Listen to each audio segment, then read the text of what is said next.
Hey, folks. The holidays are finally here. Do you still have some gifts that you need to give to your families and friends?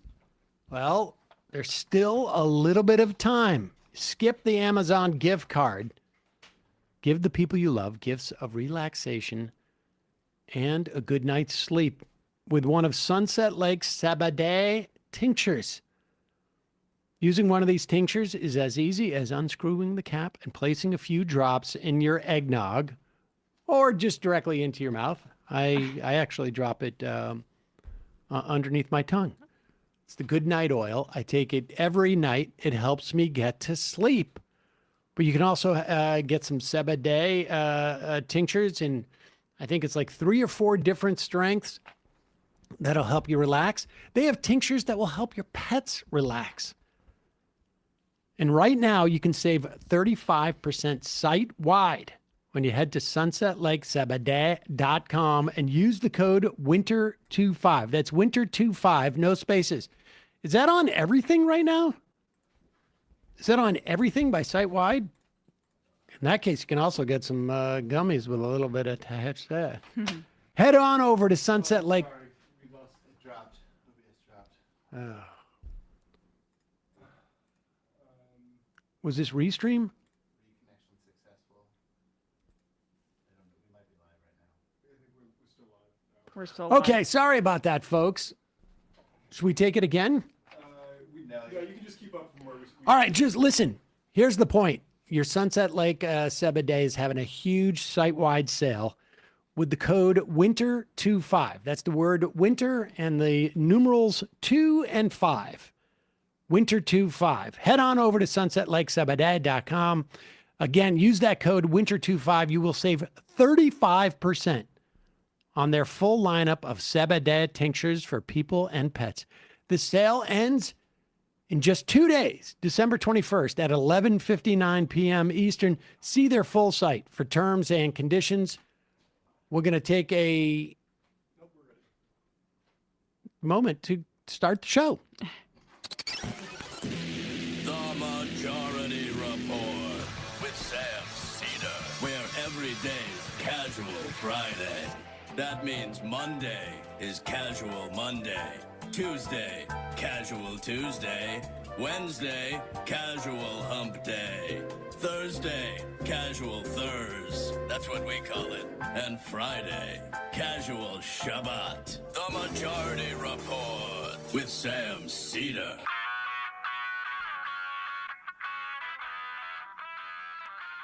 It is Friday, December 19, 2025. My name is Sam Seder. This is the 5-time award-winning Majority Report. We are broadcasting live steps from the industrially ravaged Gowanus.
Majority Report with Sam Seder, where every day's Casual Friday. That means Monday is Casual Monday. Tuesday, Casual Tuesday. Wednesday, Casual Hump Day. Thursday, Casual Thurs. That's what we call it. And Friday, Casual Shabbat. The Majority Report with Sam Seder.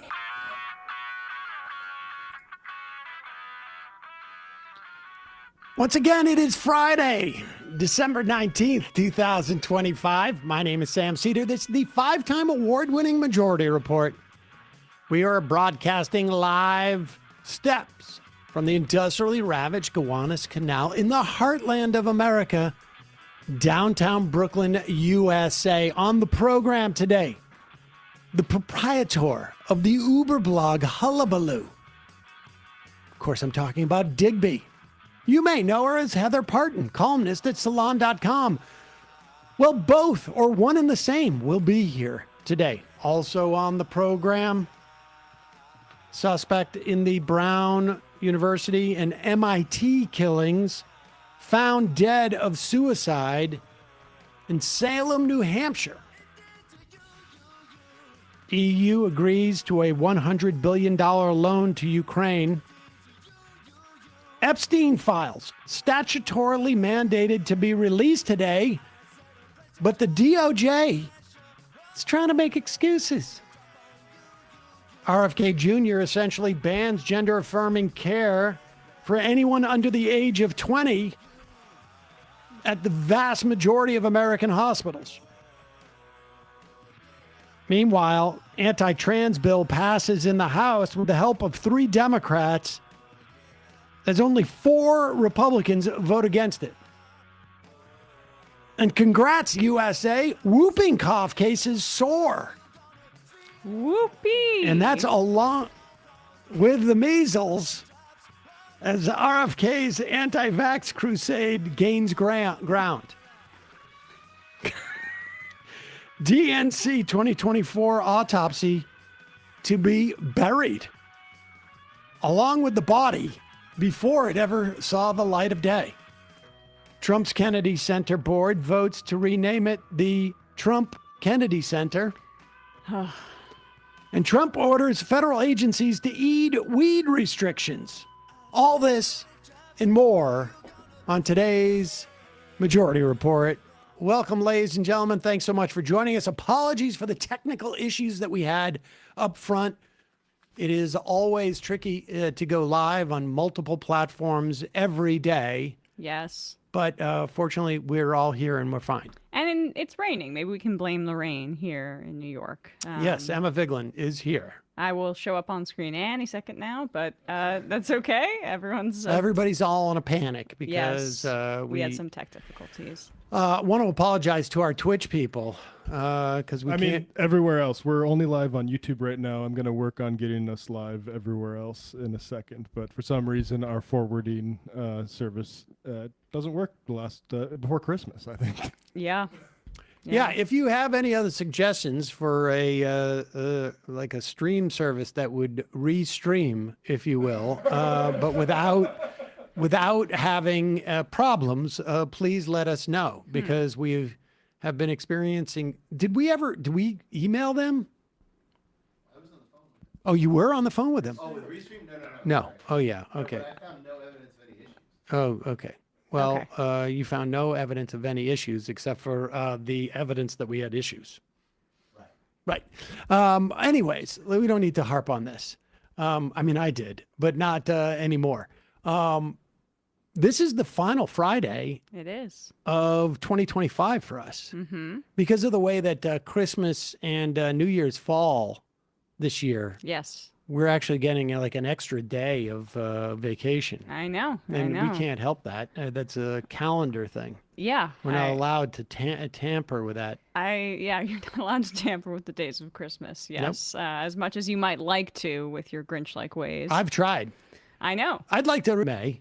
We're hardwired there, right? Yeah. Okay.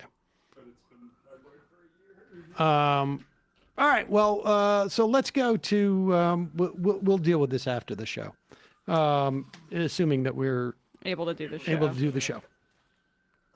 I am recording it locally, so Okay. yeah. It's not like, I mean, listen, every show has to be live. Come on. Today is the day when the DOJ is statutorily responsible under the Epstein Files Transparency Act that was passed by the House 3 weeks ago, 4 weeks ago. I can't remember. It was around It a was month actually, ago. it was 30 days ago, exactly to this day, because they had 30 days since the bill was signed into law to for the Department of Justice to release all of its files. I mean, this is what it says in the act. Public law, not later than 30 days after the date of enactment of this act, the Attorney General shall, subject to Section B, make publicly available in a searchable and downloadable format all unclassified records, documents, etc. Now, I have to say, my prediction was the DOJ was not going to release any of the files today, and they would just keep punting with legal issues. But it appears they're going to release some of the files, but they have to hold some of the files back because there's only 3 people working at the DOJ now, apparently. Right. And they couldn't get their copier was broken, and so they couldn't release it. But that seems to be whatever the excuse they're using. But Deputy Attorney General Todd Blanche, who, funnily enough, and I think you're going to find this to be a very funny coincidence, guess what Todd Blanche's job was as of January 10th of this year?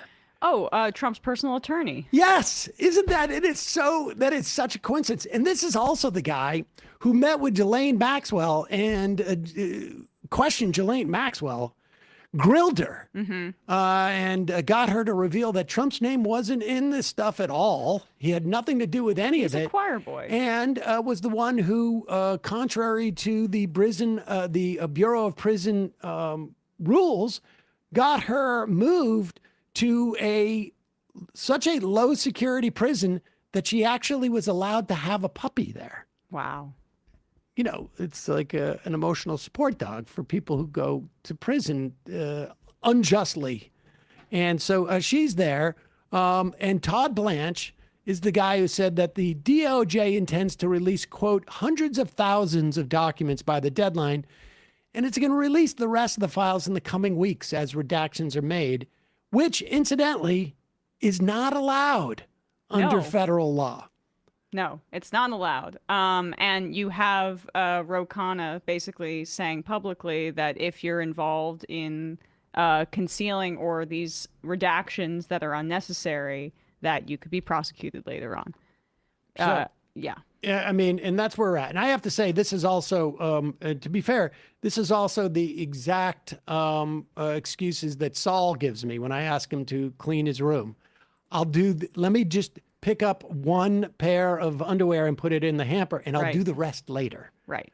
And like, that's not exactly the point. But here is Ro Khanna with what his intentions are in the event. And this was what, from like a week ago or a couple of days ago? This week. Where he was basically saying, I mean, who could have predicted that the Trump administration wouldn't release these files on time? But here he is. Tomorrow at midnight is the deadline for Pam Bondi to release the Epstein files. That is what Thomas Massey and my bill calls for. It passed this body 427-1, passed the Senate 100-0, and the president signed it. Now, 3 federal judges have ordered the release of all of these files in Maxwell and Epstein's grand jury. Here is the reality. Any Justice Department official who does not comply with this law will be subject to prosecution for obstruction of justice. If Pam Bondi does not comply with the law, she will be held either in inherent contempt of Congress or subject to impeachment. We will not rest until the law is complied with and justice is served. Thank you, Mr. Speaker.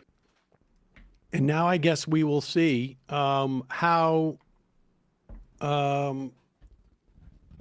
how people, how people in Congress react to this partial release. I mean, this is the way you do it, right? When you're trying to stonewall, you release just enough to let a little air out of the tires to make it seem like we have good faith. It's just that, like, Yeah, but how can you get away with it when the statute is abundantly clear? They're going to try to use these their legal technicalities in court and try to claim certain redactions are necessary when they're not, but they're going to tie this up in court, and eventually there could be a Democratic president again who says, like, if you were improperly directed to do this kind of thing, we could prosecute you. That's what Khanna's been threatening, rightly so. We should be seeing more of this. Like, Pritzker's been doing this with ICE, and Tish James here in New York trying to, like, set up this database for all of these abuses so that there's some accountability in the future. But the line from the Democratic Party should be that uniformly. Yep. All right, we'll talk more about this with Heather Parton. We got who will be joining us in just a moment. We got a couple of words from our sponsors. First is from BoxyCat. Yes.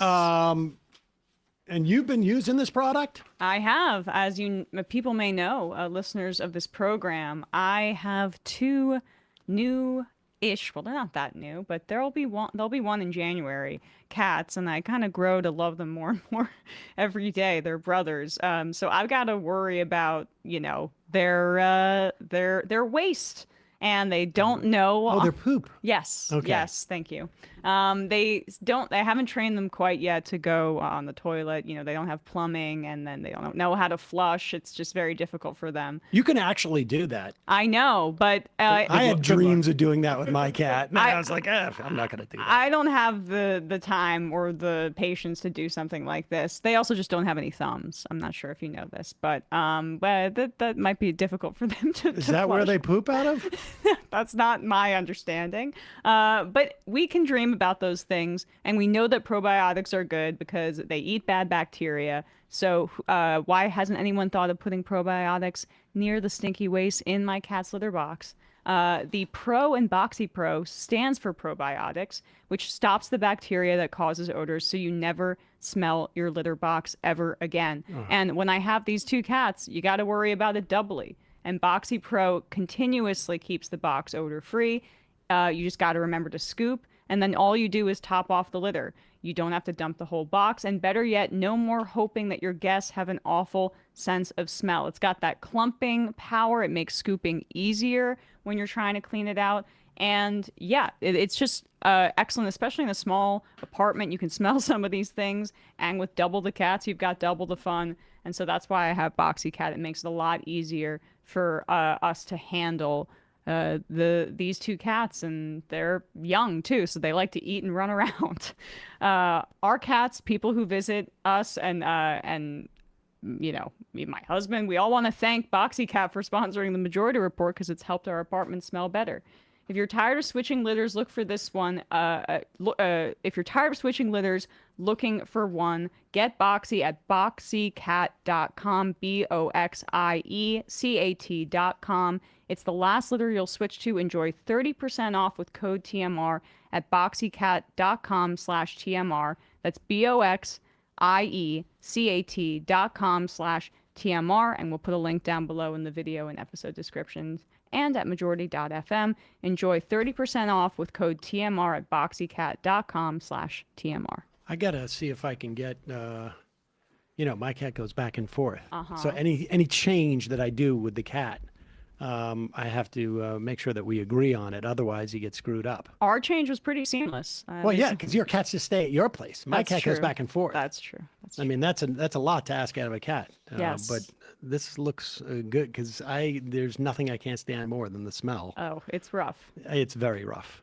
But also sponsoring the program today, such a key thing to have for the holidays, but really anytime. And I'm talking about Z-Biotics pre-alcohol probiotic. What is a pre-alcohol probiotic? Well, it is the world's first genetically engineered probiotic. It was invented by PhD scientists to tackle rough mornings after drinking. And here's how it works. When you drink, alcohol gets converted into a toxic byproduct in your gut. It's this, not, I always thought it was dehydration that makes you feel miserable the next day. But it is this byproduct that makes you feel rough days after drinking. And what Z-Biotics pre-alcohol does is it produces an enzyme that breaks down this byproduct in your gut. So just remember to make pre-alcohol your first drink of the night. Obviously, drink responsibly, and you'll feel your best tomorrow. And I have to say that, like, you know, I have run this thing through the ringer for the past, I don't know, 4 years. Yeah. Whether it's like the night that Mom Donnie won, we were covering things, and the first thing I did, drink that little shot of pre-alcohol. Next morning, I was able to do the show. Just all I had was joy. None of the like, oh, I feel miserable from drinking last night. I went to even a holiday party this year. Same experience. Very nice. You can make the most of every toast this holiday season. Just don't forget to bring the pre-alcohol along for the ride. Go to zbiotics.com/majority to learn more and get 15% off your first order when you use majority at checkout. Z-Biotics is backed with 100% money back guarantee. So if you're unsatisfied for any reason, they'll refund your money. No questions asked. Check it out. We'll put the link in the podcast and YouTube descriptions. And lastly, there is still time, ladies and gentlemen. You haven't gotten a present for your parents, your grandparents, your cousins, your relatives who live across the country or just across town. The Aura Frames is the answer to every holiday gifting moment. You need not struggle or worry about what have you gotten your loved ones for a gift. And why is Aura Frame so great? It's a digital frame that you can literally preload and personalize without ever seeing the box. You can order it, you can send it to their homes for Christmas or for Hanukkah or Kwanzaa or just Happy New Year or just I love you. And you can put your photos and videos onto the frame before it even gets there. So when they plug it in and hook it up to the internet, which is super easy to do, I can assure you, it'll load up and there'll be pictures of you, your kids, or whomever it is. And it makes it super easy for you. And the app is really easy to use. I've mentioned before, I gave this gift last year to my girlfriend's parents, and they loved it so much they got 4 more. And then they gave it to gifts of all their kids because they got a bunch of kids and a bunch of grandkids. So they want to see pictures of them all over the place. All you got to do, just download the Aura app, connect to Wi-Fi, and every frame comes packaged in a premium gift box with, of course, no price tag. Win the holidays now with Aura Frames. For a limited time, save on the perfect gift by visiting auraframes.com and get $35 off of Aura's best-selling Carver Matte Frames. Named #1 by Wirecutter by using the promo code MAJORITY at checkout. That's AURA frames.com. Promo code MAJORITY. This deal is exclusive to listeners and frames sell out fast. So order yours now to get in time for the holidays. Support the show by mentioning us at checkout. Terms and conditions apply. Look in our podcast or YouTube descriptions for the links and the codes. We're going to take a quick break and we'll be talking to Digby. And just one note, we're having a little technical problems. We can't tell if it's our internet or what's going on. But if for some reason you're on YouTube, just try refreshing if you're having trouble with us in the future. Obviously, if you're having trouble hearing us now, you're not listening to me. We don't have a Twitch stream today because we have a problem. So poggers to our Twitch people, we apologize. Quick break. On the 3 That people on should Rumble. smooth it over. Yeah, and to Rumble too. What? There you go. We are back. Sam Seder, Emma Vigland on the Majority Report. It's a pleasure to welcome to the program the proprietor of the Uber blog Hullabaloo and columnist at salon.com. Thank you.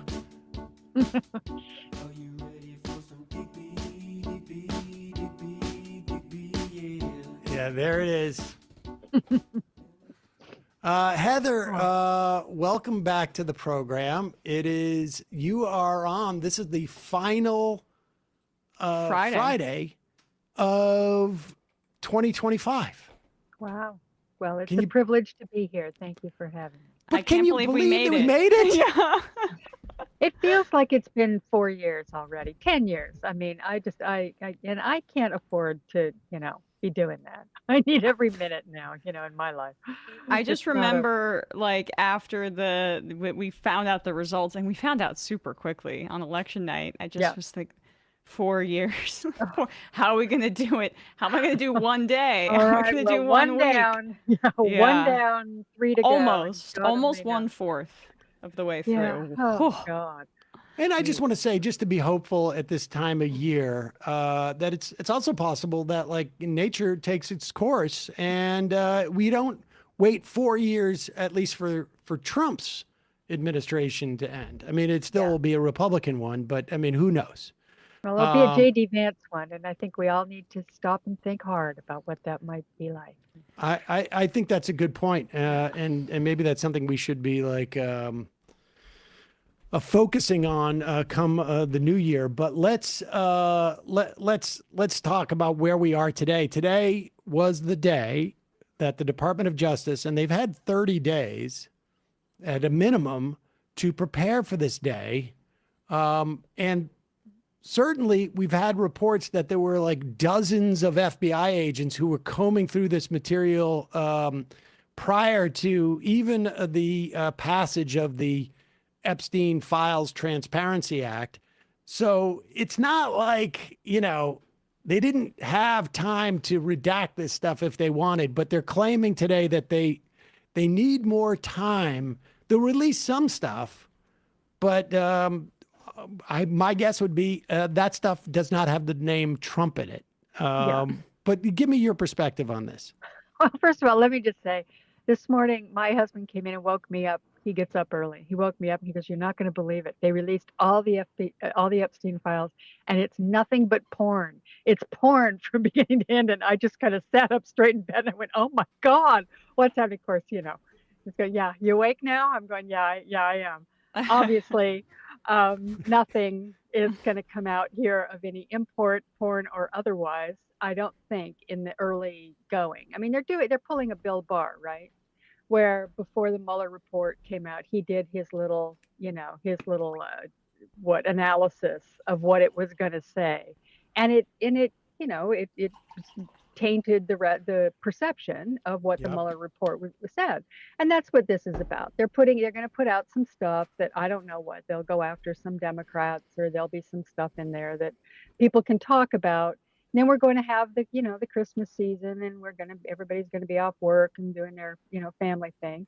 And they're going to hope that this thing dies down. And it won't, because it just won't. I mean, the problem they have is that there are a bunch of women out there who are saying, "This happened to me," and they are not going to let go of it. And there are plenty of people on all sides of the political spectrum who want to see what is in there. So, this is the idea of them kind of, I mean, I think they'd be better off just releasing it all. I've thought that from the very beginning. Put it out. Yes, you'll take a hit. Yes, there'll be some problems. But Trump, at the height of his popularity, such as it was, in the high 40s or whatever, would have been better off than he is now, that he's sinking like a stone. And even some of the MAGA people are kind of going, I'm still paying huge amounts at the grocery store. It's stupid, but good. Let it happen. I mean, let it happen, and let the chips fall where they may. I don't care who's in those things. I don't care who it hurts. It's fine. Let it all come out. And I think most people are at that point. Just, let's see it. No, not the porn, by the way, but you know what I mean.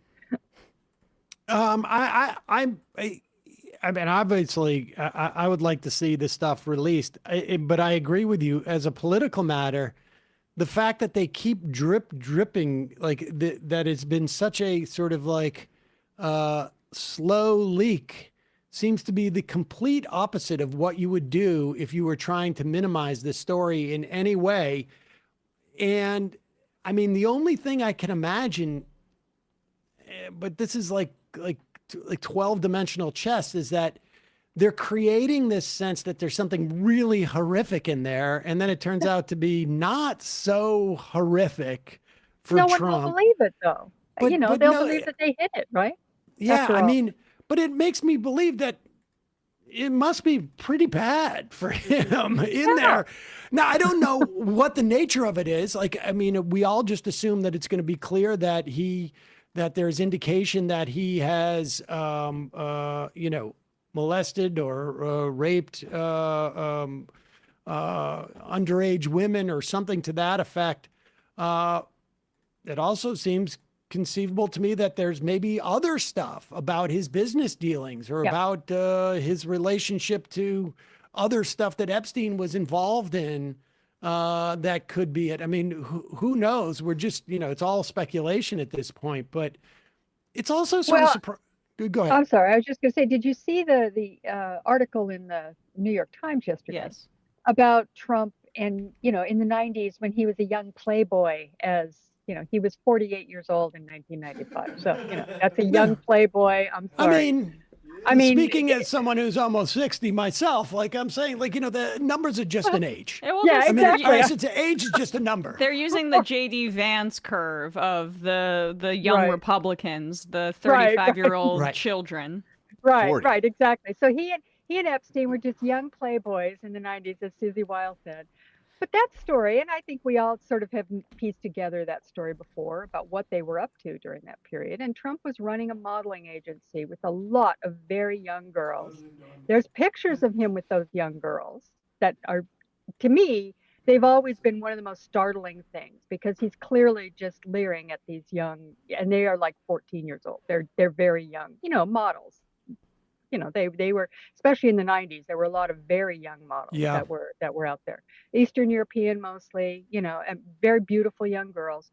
And he's standing there with them all surrounding him and leering at them. It's clear to me, and has been, I think, to most people who've been following him all these years. And he didn't used to hide it. I mean, this was just part of his persona, that he was that guy.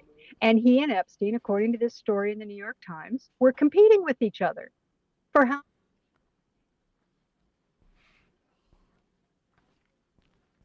taunting each other with their exploits. And Trump would call up Epstein and just regale him in detail with events with women and what he was doing. And Epstein would put him on the speakerphone and make his assistant listen to it, which I'm sure she really enjoyed. I mean, this is the kind of grotesque thing that was going on. And I think I don't know what's in the files. I don't know if any of that sort of thing is there openly, obviously, with his name attached to it, and you can see it. But it just the whole atmosphere around Epstein and Trump is the same. They were the same guy back in the 1990s and early 2000s. They were both doing this stuff. And in one of the things in the article yesterday, this was something I hadn't heard before. They were busing in models into Mar-a-Lago, young girls, plying them with alcohol. And in fact, Marla Maples took some young girl and her mother aside and said, protect her. Yes. Don't let my husband near her. Especially my husband. I wrote this Especially my quote. Yeah. Don't let her, the daughter, around any of these men, especially This was at my like husband. what do you call it? A pageant, right? I I think it was a party at Mar-a-Lago, and Right. I think they had brought in these girls. This was a 14-year-old, and her mother went with her, which was unusual. Most of these 14 and 15-year-old girls that were in that orbit were, kind of living, kind of unfortunate lives with abusive homes and various things. They were targeted for that reason. So most of them were on their own dealing with this stuff. This girl happened to be with her mother. And Marla Maples, of all people, I mean, this was Trump's wife saying this. It wasn't just, some bystander. I mean, of course he was part of this. And anybody with a brain and who's been following this knows this. The guy has been accused by dozens of women of unwanted sexual assaults. I mean, this is absolutely, these women have come forward. They've been out there for years. And we're putting up with this. I mean, it's just one of the things that we're putting up with Donald Trump. But it's a fundamental thing about him and his character and what kind of person he is. And also what kind of people voted for him. They knew this. This was not a secret. This is not something that just turned up in this second term and oh my goodness, how did we know that he was like this? No. This has been there from the very beginning. They voted for him anyway. And in fact, a good number of our fellow Americans worship this guy. So, this is a thing that is going to be out there for him. And I was just thinking about this last night. I was thinking maybe they think they can just put this off. And Trump's not going to be around that much longer. He's old and he's aging fast and he is decrepit and frankly demented. It's not going to be that long. If he lasts to the end of the term, okay, whatever.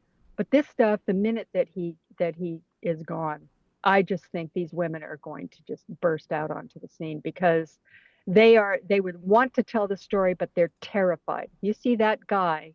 He is a man who believes in vengeance. He says it out loud and he's doing it in front of the whole country. If you were some young girl or some woman sort of on your own who was caught up in that thing, I totally understand why they are terrified to come forward and just, say he was one of them. It's their only protection. I mean, you see, he's gone after Letitia James. He's gone after a Fed commissioner by drumming up charges with mortgage. They have now sanctioned two prosecutors from the ICC and have cut off their ability to use like credit cards or stuff like that, via our banking system. And so, people, they are legitimately afraid of what would happen in this instance, let alone the other people that I think are, in some of these files that we may not know about. I mean, some of what was released yesterday by the House Democrats included some new faces, at least in terms of associations with Epstein. One being David Brooks, the conservative columnist for the New York Times, who just months ago, wrote about how why should we care about the Epstein files? It's not that big of a deal. And then in I think that same dinner, there were photographs of Sergey Brin, the Google or Alphabet executive whose ex-wife was RFK Jr.'s running mate, if people remember that, but also one of the wealthiest people on the planet too. I mean, just to give people a sense of like, there's going to be more people implicated than we even know publicly. Yeah, no doubt. I also think, I think your theory, the theory of just punt in any way you can, delay, that operates regardless of what you anticipate, how long Trump is going to be around. But I think that they probably think that, like, look, you always delay, right? You always delay in any way you can because you just don't know if things are going to turn better for you in some fashion. I think that's like, getting to why they haven't released it at this point.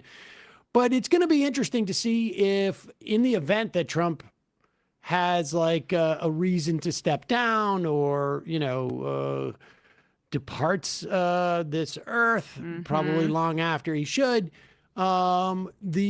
how much blame folks like J.D. Vance and the Republican Party will get. I mean, because we see the sort of the backlash on Democrats. Now, I don't know how much of it is sincere, but like you hid the fact that Joe Biden was, demented and old and blah, blah, blah. Well, I mean, there is there may have been people around Joe Biden's circle who are hiding this. I have no doubt about it. And there were, some people had more or less access to Biden, and some may have known. But the fact of the matter is, like, this is the systems and the apparatus of the U.S. government is being deployed to hide whatever it is that they're trying to hide here. But let's go. I want to just also turn, because we got a lot to get to today. Trump gave a speech 2 nights ago. And right before, it was a last minute speech. They didn't seem to know about it on Tuesday, but on Wednesday afternoon, they're announcing it.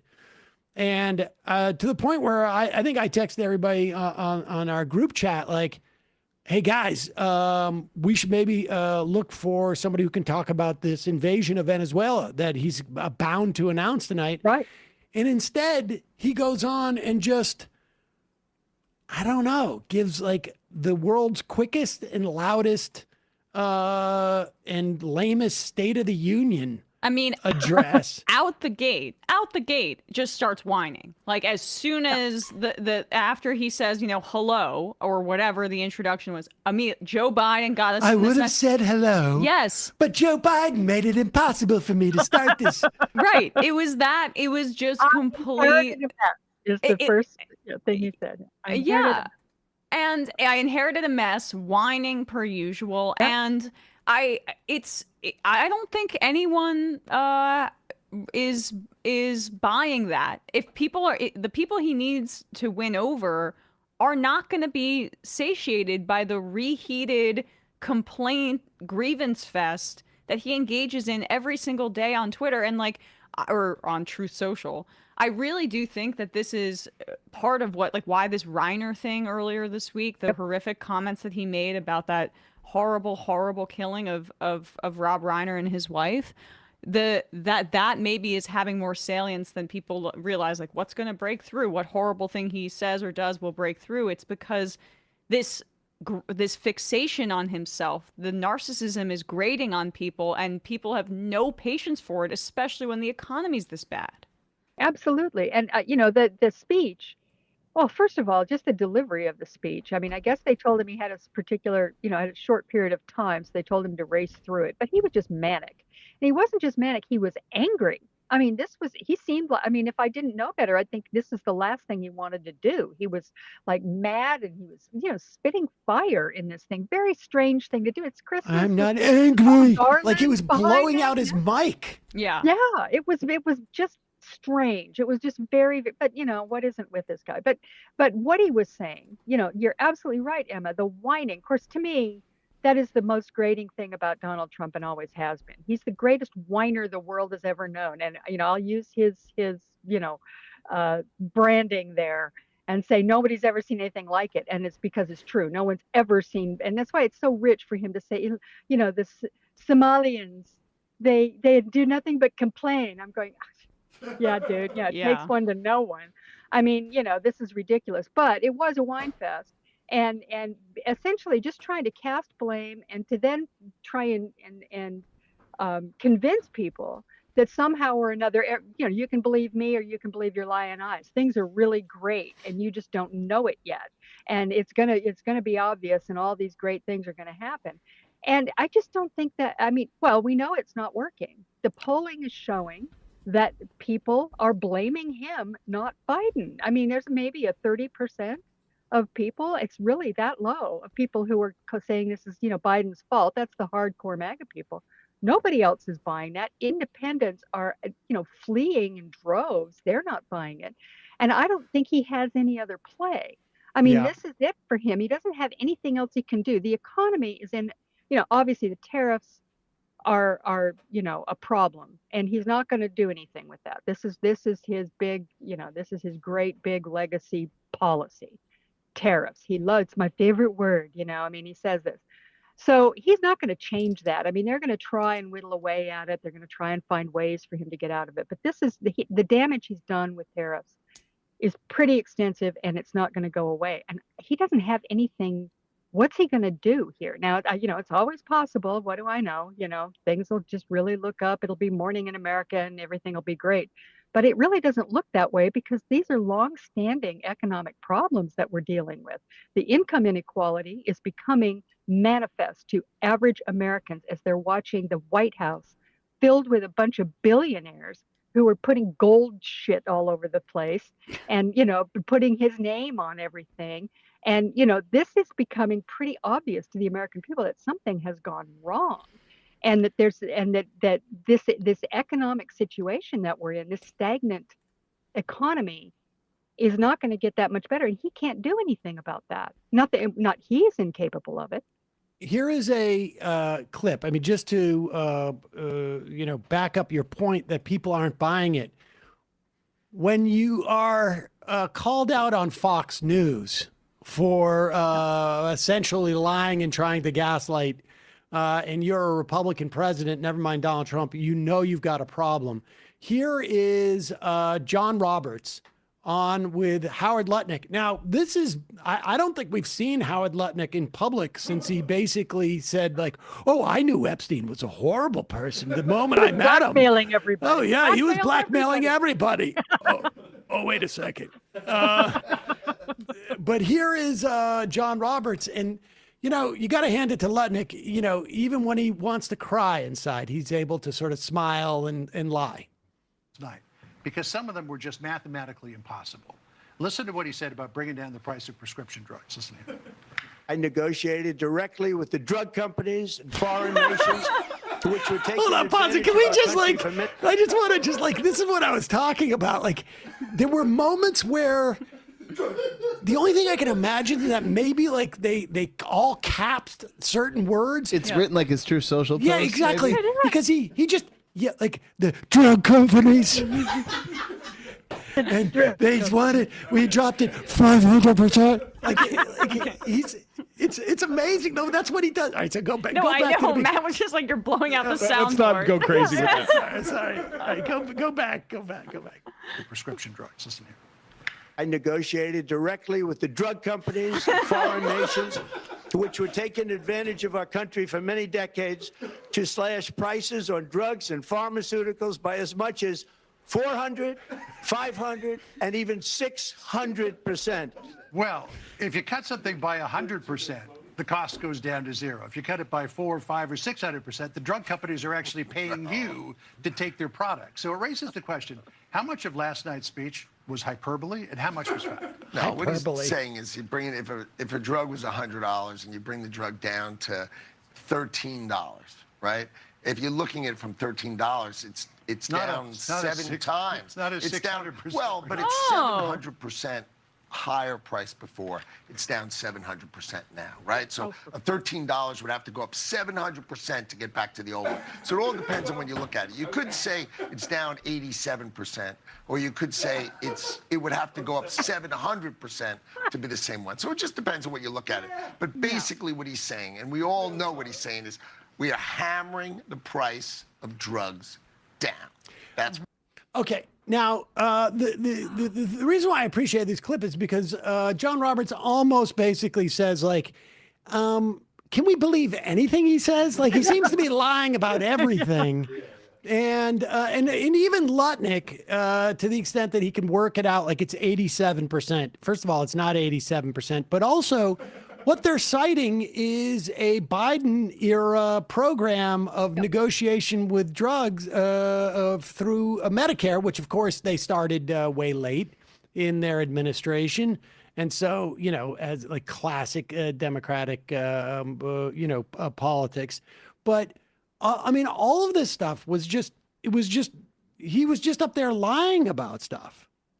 Well, and apropos of nothing, but just, remember that when they made the announcement with the drug prices, I think it was for the Ozempic drug prices, that's the one where Trump completely fell asleep in the meeting. Then some guy faints and he stands up and sort of stares off into space. I mean, I don't know. The whole negotiating with the drug companies thing, I don't really think that that's working out great for him in so many ways. It's absurd. I mean, we got a really good deal on amphetamines, but it hasn't showed up at the White House yet.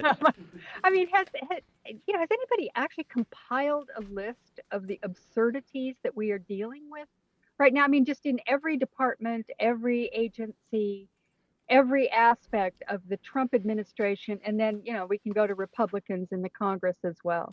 It is overwhelming, the number of just absolutely ridiculous policies, announcements, pronouncements. And of course, we follow the worst of them, right up there. I mean, just immigration policy alone. I mean, just that alone would be Right. it's the most horrific one I can think of in my lifetime in terms of domestic policy. I've never seen anything like this. I mean, this is absolutely horrific. And now they're embarking, I don't know if I'm sure you have heard about this, but, on this new level, they've put together an executive order, and I think it's a national security memo of some sort, where they're calling Antifa the domestic terrorist organization, which is they're going to seize upon this completely unconstitutional, basis or rationale for actually going after liberal groups. They've named what groups like Act Blue, Indivisible, and they're going to use every bit. Then they're going to call it material support for terrorism. Now that's illegal, of course. It's unconstitutional. We have free speech in this country, supposedly, but it will wend its way through the courts. But this is what they're going to do, and they're going to actually do it. At which point the Supreme Court will no doubt do what they've been doing the whole way along and say, well, it would be terrible for Donald Trump if we were to stop him from doing this. You can go ahead and then we'll take it up later, which is what they've been doing with the shadow docket from the beginning. This is, that alone is, I just wrote a piece on this. It's going to come out over the weekend on Salon about, this is COINTELPRO, right? The Hoover program where they were surveilling people and going after them with the IRS. There was even assassinations done against the Black Panthers. It's going back to McCarthyite, the McCarthy period. It's going back to the original Red Scare. And this is the kind of stuff that they're doing. And it's just another one of the things that we're talking about. I mean, there's just so much. And I don't know how, I hate to sound cynical, but I'm feeling that way. And maybe it's just the end of a long year and I need a break and maybe I'll feel better. And I do feel better in a lot of ways about certain things that are happening on the positive end. But this is terrible. I mean, this is just, I thought it was going to be bad. I knew it would be bad. And it's worse. It's worse in, dozens of different ways, and ways that are truly terrifying. I mean, this is scary stuff that they're pulling. And I don't see any great, there's no real resistance within the government. The only places you're finding it is in the lower courts, and you're finding it on the streets. And that's about it. And a little bit among the Democrats, but not much. There's a couple of things. And one, we should say Ken Klippenstein has done really some of the best reporting on this. And we're hoping to have him on Monday if it works out. He's out of town at the moment. But we should also say the only other thing that I think is it's really just their general incompetence that is slowing this roll. And we should say that they're far more competent at this stuff this go round than they were the first term. I mean, that is like, without a doubt, the impetus and the catalyst and the impulse to do all the things they're doing now, Trump had in the first term and the people around him did, but they have managed this time to go in with a much deeper bench of loyalists than they had last time. And so none of this stuff is being thwarted. The flip side of that, though, is there was a report out, I think it was today or yesterday, the Department of Justice has had something like 22% of its cases dismissed on motion, which is like 21% more than the average in any given year. And it's because they have lost a huge amount of talent. And what happens when you lose 50% of the EPA, let's say, is that they don't go after polluters. That our air, our water gets more toxic, et cetera. This happens at all these agencies. But when you lose this within the Department of Justice, their ability to both prosecute crimes, broadly speaking, and to maneuver through the courts gets seriously undermined, both because they don't have the personnel and because they don't have the expertise, because more often than not, like the really quality attorneys in the DOJ, they realize this is a crap show and they're going to leave. Almost like definitionally, if you're a good attorney, more often than not, you are much more sort of like married to the law than the outcome. It's these are process people. I mean, that's sort of like the nature of these people. And so they leave regardless of what their politics are, because they're seeing process doesn't mean anything. All of a sudden, all the rules about the game that they have dedicated their lives to is like, they're saying like, we don't need to do this. And of course the courts aren't necessarily responding that way. That's why they're losing a fifth of their cases before they actually move any further. Like a motion to get your case dismissed in a motion before the case actually even starts on some level is like just indication that you have no idea what you're doing. Like, you could literally pull somebody off the street and get close to that type of average. But speaking of other lies, and again, this speaks to your sort of broader point about that speech that he gave 2 nights ago, saying that it's all Biden's fault and everything's actually great. They put out inflation numbers, and let's pull this graphic. They put out inflation numbers, and for like, it felt like 3 hours, people were like, this is crazy. Inflation has basically just screeched to a halt in the Slack. Inflation has screeched to a halt. Like they've figured it out. They've solved it. And it turns out, if you look on this chart, put it up, the way that they solved inflation was much like Trump's idea on how to get rid of COVID. Yep. You just don't track it anymore. And so if you look at October and November, there's no data on food or energy. There's only data on gasoline and on cars, on new vehicles and used cars and trucks are the only ones. Everything else, all other commodities, all other energy service, electricity, which of course is not, has gone off the charts. Yeah. Largely because of 2 things. One, we have taken offline all of these renewable energy projects, like massive wind farms and solar farms have been taken offline. Either they were producing stuff or they were about to be produced stuff. And then simultaneously, they are building all of these data centers for AI, just maintain the inflation of this bubble, which is just, I think, like they're starting to realize, like, people just aren't using AI in the way that they thought they were going to. I think they're also trying to outrace like certain local pushback and regulation, right? They're trying to build this to the point where there's and you see the electricity prices going up.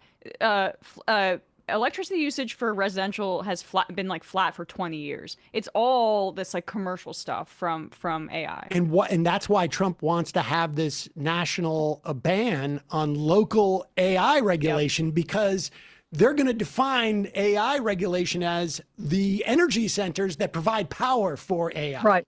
And so you can't. Even Ron DeSantis is saying, "Whoa, wait a minute." Yep. I mean, that's how bad it is. States really are not happy with this at all. But nor should they be. Exactly. Yeah. All right, let's talk just briefly about what's happening in the House. I mean, it's pretty easy to sum up what's going on there. Mike Johnson has completely lost control over the House, and it's largely because there are a handful of Republican moderates who realize they are screwed right now because Donald Trump does not care. The only way that he's trying to win the election or the midterms seems to be essentially through cheating. And he's like, this is what's going to carry us through. And so now, I mean, we have more discharge petitions in the past 4 weeks, I think, than there was in like the past 20 years or something. Yeah. I mean, you remember discharge petitions were always you'd be in this situation where the Democrats are in the minority or whatever, or progressives were trying to push something and everybody go, well, okay, we needed a discharge petition. And everybody just would roll their eyes. Okay, give it a try, but they never work. So whatever, it was just one of those things that was just, it was in there, but it just was, it's like impeachment, right? It was one of those things, it can't possibly work. Nothing will allow that to work. Well, suddenly it's happening. And no one's more surprised than me because, I was caught in that too. I'm just going to go, well, good luck, guys. But these things, they don't work. And here they are, and it's working. And it's very, very interesting to see that happening. Now, Johnson's out there saying, well, this is the smallest minority in history, and this is the way things happen, and blah, blah, blah. I hate to tell him, Nancy Pelosi had a very, very narrow margin, and they passed massive legislation without a peep like this. There was no push, but, she managed to get it done. It's Mike Johnson is the problem, and the Republican House, caucus is the problem, and they have been for years. I mean, I'll take you back to the 1990s when Newt Gingrich was kicked out of office when he made a bad call in the election in 1998 and said that they were going to win a bunch of seats, and they didn't, and they got rid of him. We went through Tom DeLay. You went through John Boehner. You went through Paul Ryan. You went, I mean, Oh, Denny Hastert. Denny You're Hastert with forgetting Eastern- the guys the alumni who are in jail. Or yes, so forgettable, right? I mean, he's just another pedophile. He was one of the one. OG Republican pedophiles. And I think of that group, was he the longest serving? No, he was. Was no, he? I think he was. Oh yeah, he served for quite a while. I mean, he was long. Yeah, he was. I thought Boehner was there for longer than Hastert, but maybe mistaken. Whatever the point is that the Republican Party has been and continues to be a mess when it comes to trying to legislate anything. They have a group of fanatical extremists who will not take yes for an answer. They have no interest in compromising. They're there for other reasons. I don't know. Nowadays, it's to be able to go on X and insult people or whatever it is that they do, trolling. But they're not legislators. They're just people screaming into the void. And this has been going on for a very long time. I mean, John Boehner was a very skilled legislator. He'd been there for a long time. He'd been there all through late 80s and 90s. He knew what he was doing, and he couldn't get it done. He would make deals, and they would just spit in his face. And that's happening to Mike Johnson now in slightly different way, because it's the moderates in his party, the handful of moderates who are about to lose their seats who are rebelling. But he has no control. And, I think in his case, it's particularly vivid about how he's lost control, because basically he's just nothing more than a puppet for Donald Trump. I mean, this is all he is. He is following the Donald Trump playbook, but, down to, I mean, John Thune, if you look at him in the Senate, he's a much more skilled kind of guy about this. He is, he's doing what Trump wants. He's trying to keep his group together. And that's not easy in the Senate anymore either, because they got a bunch of nuts over there too. Tommy Tuberville and Ron Johnson, a whole bunch of them. But he's much more skilled in the way that he sort of presents himself as a sort of a mediating neutral party who's trying to keep it all together. Johnson is just flat out Trump's boy, and everybody knows it. He even looks a bit like a marionette. I mean, don't you think he looks a little like Charlie McCarthy? I don't know. Yeah. You know who Charlie McCarthy is. I mean, he kind of looks like that. So, that is what he is. And he is, I guess not a marionette, it's a ventriloquist dummy. Ventriloquist dummy, yes. Yeah. So, he has completely lost control. And the problem is, and that here, I saw Mike Lawler, the guy from New York, he's in a swing district. He's probably going to lose his seat. And he was one of the ones who signed on to the discharge petition. And he had said before that he'd pulled together some Democrats to do it with him, that they were going to do some, quote, reforms to Obamacare. I don't know I can't even remember what it was they were trying to do. I mean, I think it was some kind of means testing or something, along with the extension of the subsidies. And they couldn't get enough Democrats to do it, or Republicans. So that, went by the wayside. So he signed on to the discharge petition with the Democrats, which is just straight up three-year extension, no arguments, clean.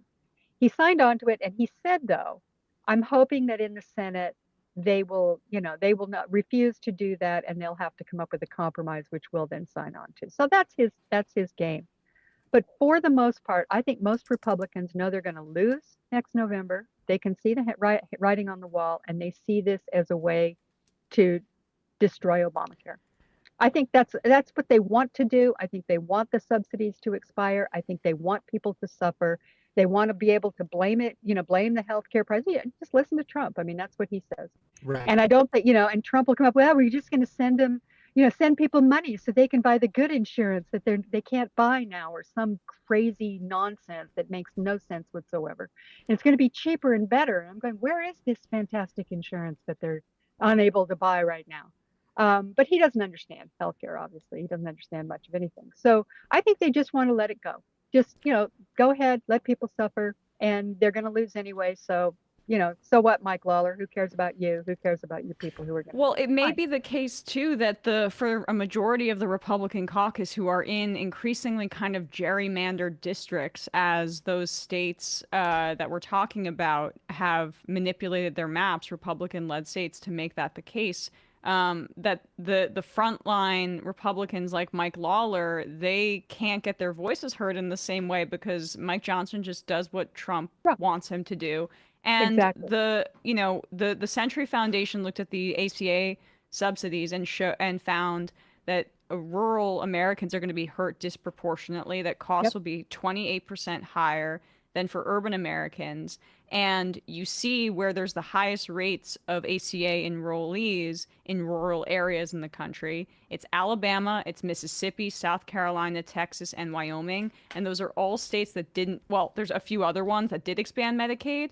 But in terms of being, these are also the states that didn't expand Medicaid, point being. So, like, what's so devastating, or just, I think maybe revealing is the better word, about the Republican Party is that they know that there is a desert of health insurance and healthcare coverage for those constituents, but they are concentrated in deep red rural districts that are represented by these Republicans, and they don't think, it doesn't seem like they think they're going to, the majority of the caucus will pay the price. And so it's more beneficial for them to take away healthcare from their constituents than it is for them to go against Donald Trump for a majority of the caucus. Right. And they are adamantly opposed to Obamacare. Just on a, this has just goes back to the very beginning. I mean, they're still opposed to Medicare, for crying out loud. I mean, they're cutting healthcare across the board, and they're happy to see it go. They will consider that an accomplishment to make their own constituents suffer. And this is the sort of structural advantage that a nihilist party has, right? Because if they do believe that they're going to lose, and it's not just, I mean, to be fair, it's not just gerrymandering. Some of it's self-sorting, but the point remains, there's a lot of these districts where it's like, it's blood red. They're never going to lose. The more to the right they are, the better chance they have to keep it in avoiding a primary, which is really their only threat for, I don't know, let's just say 75. It's probably closer to 80% of Republicans.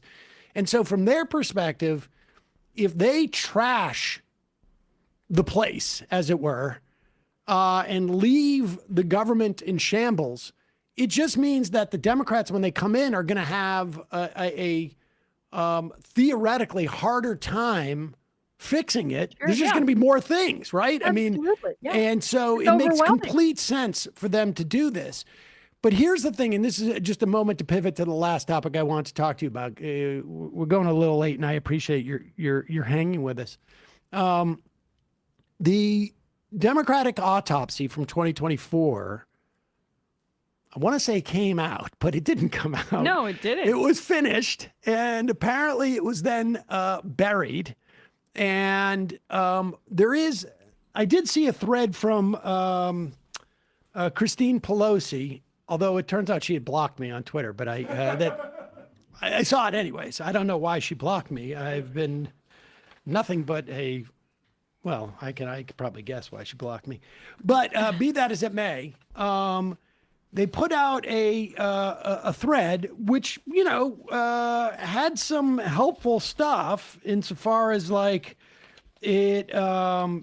it talked about, wait, I don't have it here. I have it somewhere, but it's a lot of it was like best practices stuff, like the way that they were going to do sort of like ground game stuff. But none of it was based upon any type of like positions or any type of like things that you would run on. It was really more about like what they put out was like, when we do our field work, we should be doing X, Y, and Z. And yes, that's helpful and that's good. Best practices should be honed and whatnot. But there was a very like explicit. Oh, yeah, you can put this up here. The DNC here said that they're not going to put it out, and the reason why is because they've been winning in special elections. So in other words, like the anti-Trump fervor is enough. We don't need to course correct on anything. Go to the next one. By the way, they promised they were going to release it, and then they're backtracking. Ken Martin. So and then what they did is results-driven organizing, and it's a lot of, I'm sure some of this is very helpful. Talks about the youth swing vote, and again, more or less like you need to do more podcasts, or they say like, we lost the game in terms of the media, but it was all.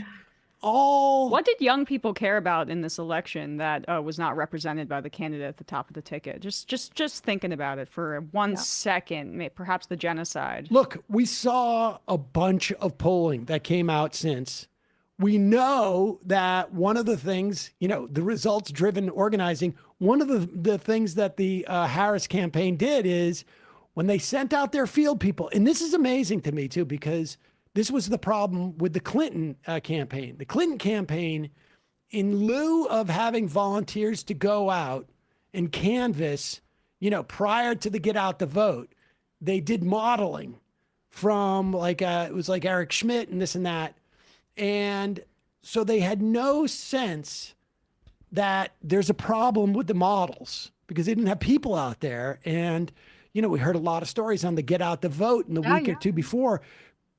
25% of the doors we're knocking on are going to vote for Trump. And that's a problem with your get out the vote. You don't want to be doing the people you run against, their job. Well, Harris field people kept getting back. We got a problem with Gaza. And to the point where at one point they said, okay, we don't want that feedback anymore. So they told canvassers, like, we don't report that to us anymore. We don't even want that data. We don't even want to know about it. We don't even want to know about it because they were so determined not to move from it. Yeah. And who knows if that was in the audit? We will never know. We may. Hopefully a good Samaritan leaks what happened in the autopsy, honestly. I mean, to the press. It seems so ridiculous to me. When I read that yesterday, I'm going, okay, so there's a big story now that you're refusing to release it. So it looks, again, this is like the Trump thing, right? It looks like you're trying to hide something. Yeah. What could you possibly be hiding that we are unaware of? That the last year we have spent going over and over this stuff. People have been talking about it. It's been out there. There's been polling. There's been discussions.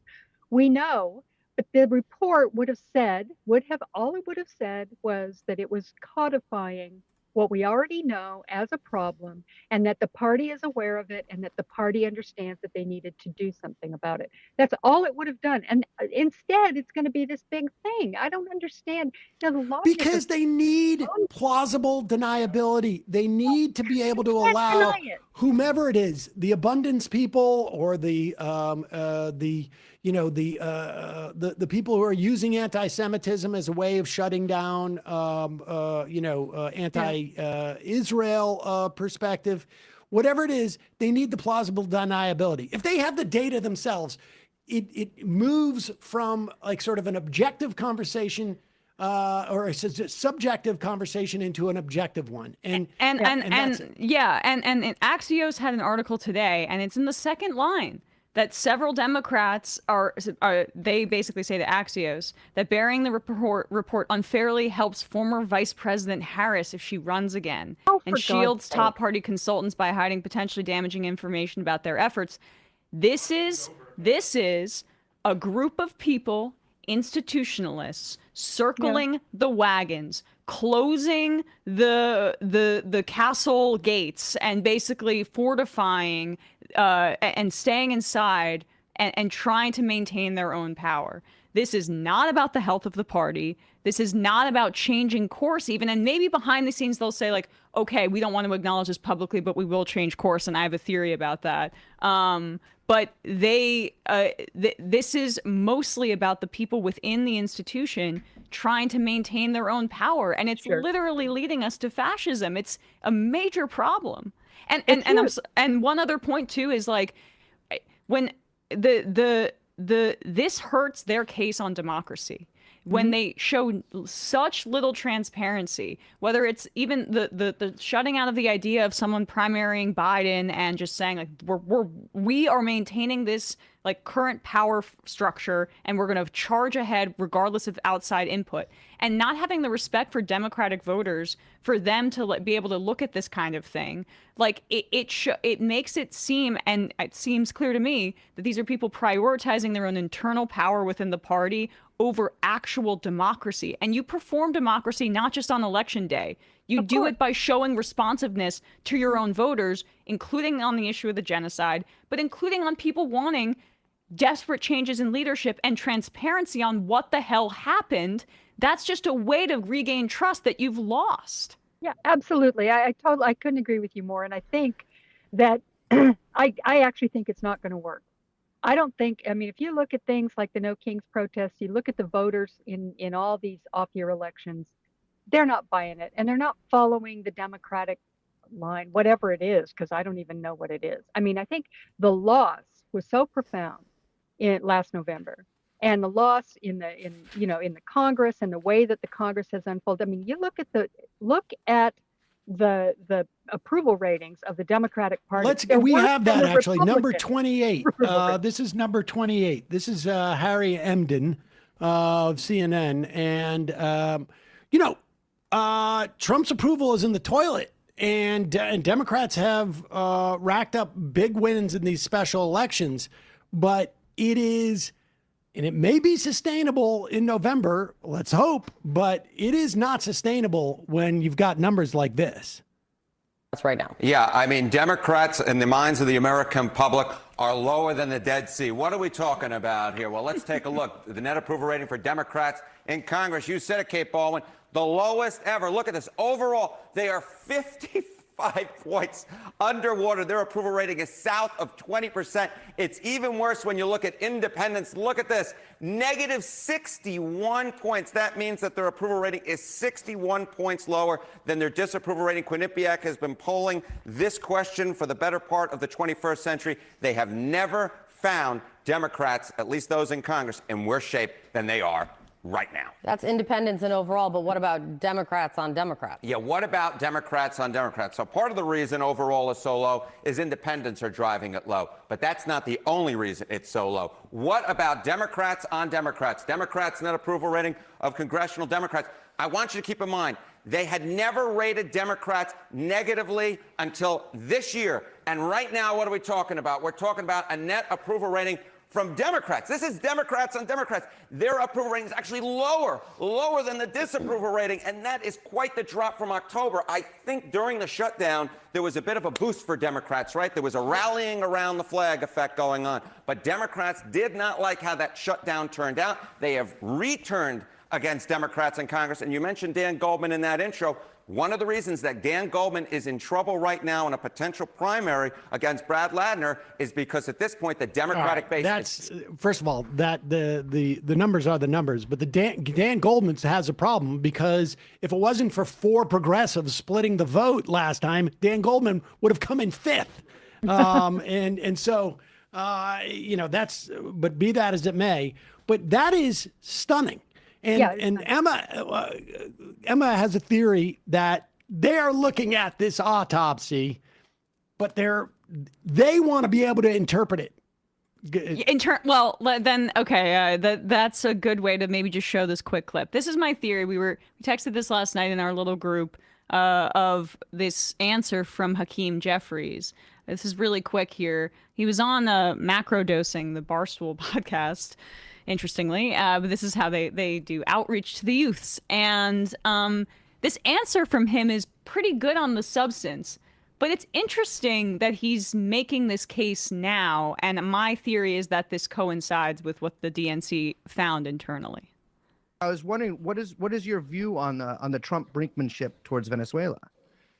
Yeah, well, I'm not supportive of it at all. I think that this effort potentially to try to trigger regime change is very dangerous. We've seen this happen in other parts of the world, particularly in Iraq. It never works out. And the last thing that we need is another failed war. As a matter of fact, President Trump promised as candidate Trump No more foreign wars. And he's doing the exact opposite by potentially triggering one as it relates to Venezuela. I don't support the Maduro regime, but there are bad actors all across the world. And we've got a lot of problems here in this country that we need to resolve in order to make sure that people have the ability to provide for themselves and their families. Far too many people, like literally middle-class people, are struggling to live paycheck to paycheck, cannot thrive, and can barely survive. Let's work on that problem. Sounds like the Majority Report a little bit. Sounds like what we've been saying was the most salient argument. I was wondering, what is your view? Oh, this is what we've been saying, and this is a straightforward political case. Why are our resources being going to funding a genocide when they could be here helping you materially at home? That's a very easy case that the Democrats can make if they are not captured on that front. And the fact that he's making this point now, when we just had Chuck Schumer, we played the clip of him last week, where he refused to answer Jake Tapper's question. Do we have that one? No, I don't think we have that one. Oh. I'll just explain it briefly. He refused to answer Jake Tapper's question about whether or not he supports the goal of regime change. Then you have a week later, Hakeem Jeffries drawing a distinction on that front. And my guess is they heard in these, in this autopsy, that the Democrats being supportive of the genocide or war or being perceived as such was a major problem for them. And it made people feel like this is what they care about and not my kitchen table issues and not my material needs. This is what we've been saying all along. Here is, let's play that clip of Chuck Schumer. And I would also remind people that when Trump brought, I can't remember his name now, the guy who's the extant of Venezuela, Guaido. Guaido. When he brought Juan Guaido to the State of the Union, the Democrats couldn't get out of their seats fast enough to give him a standing ovation. Biden just hosted him as the rival sort of like shadow president. I don't know where he's gone now. I imagine he's working for some investment firm. But here is Chuck Schumer. This is just 7 days ago. Do you disagree with President Trump's ultimate goal of regime change in Venezuela? Look, the bottom line is President Trump throws out so many different things in so many different ways. You don't even know what the heck he's talking about. Obviously, if Maduro would just flee on his own, everyone would like that. But we don't know what the heck he's up to when he talks about that. So it's very, very, you cannot say, I endorse this, I endorse that, when Trump is all over the lot, not very specific, and very worrisome at how not far specific. I'll tell you, okay. That is like definitionally not the bottom line. That like, is when not you true. were asked, do you agree with regime change in Venezuela? And you start with the bottom line is, and then start talking about stuff that is clearly like almost close to the top line. Do I agree with regime change in Venezuela? Where the heck is Donald Trump? One day it's blue, one day it's red. We don't know what he's talking about. Like, I'm very confused. I have no idea. Right. And here he is, speaking about regime change, here he is going after Donald Trump. Was this prior? June. This is prior to bombing Iran, right? Yes, Yep. this is what it looked like Trump might not. This is how you say, supposedly this is how you get against regime change. Here it is, Chuck Schumer. When it comes to negotiating with the terrorist government of Iran, Trump's all over the lot. One day he sounds tough, the next day he's backing off. And now, all of a sudden, we find out that Witkoff and Rubio are negotiating a secret side deal with Iran.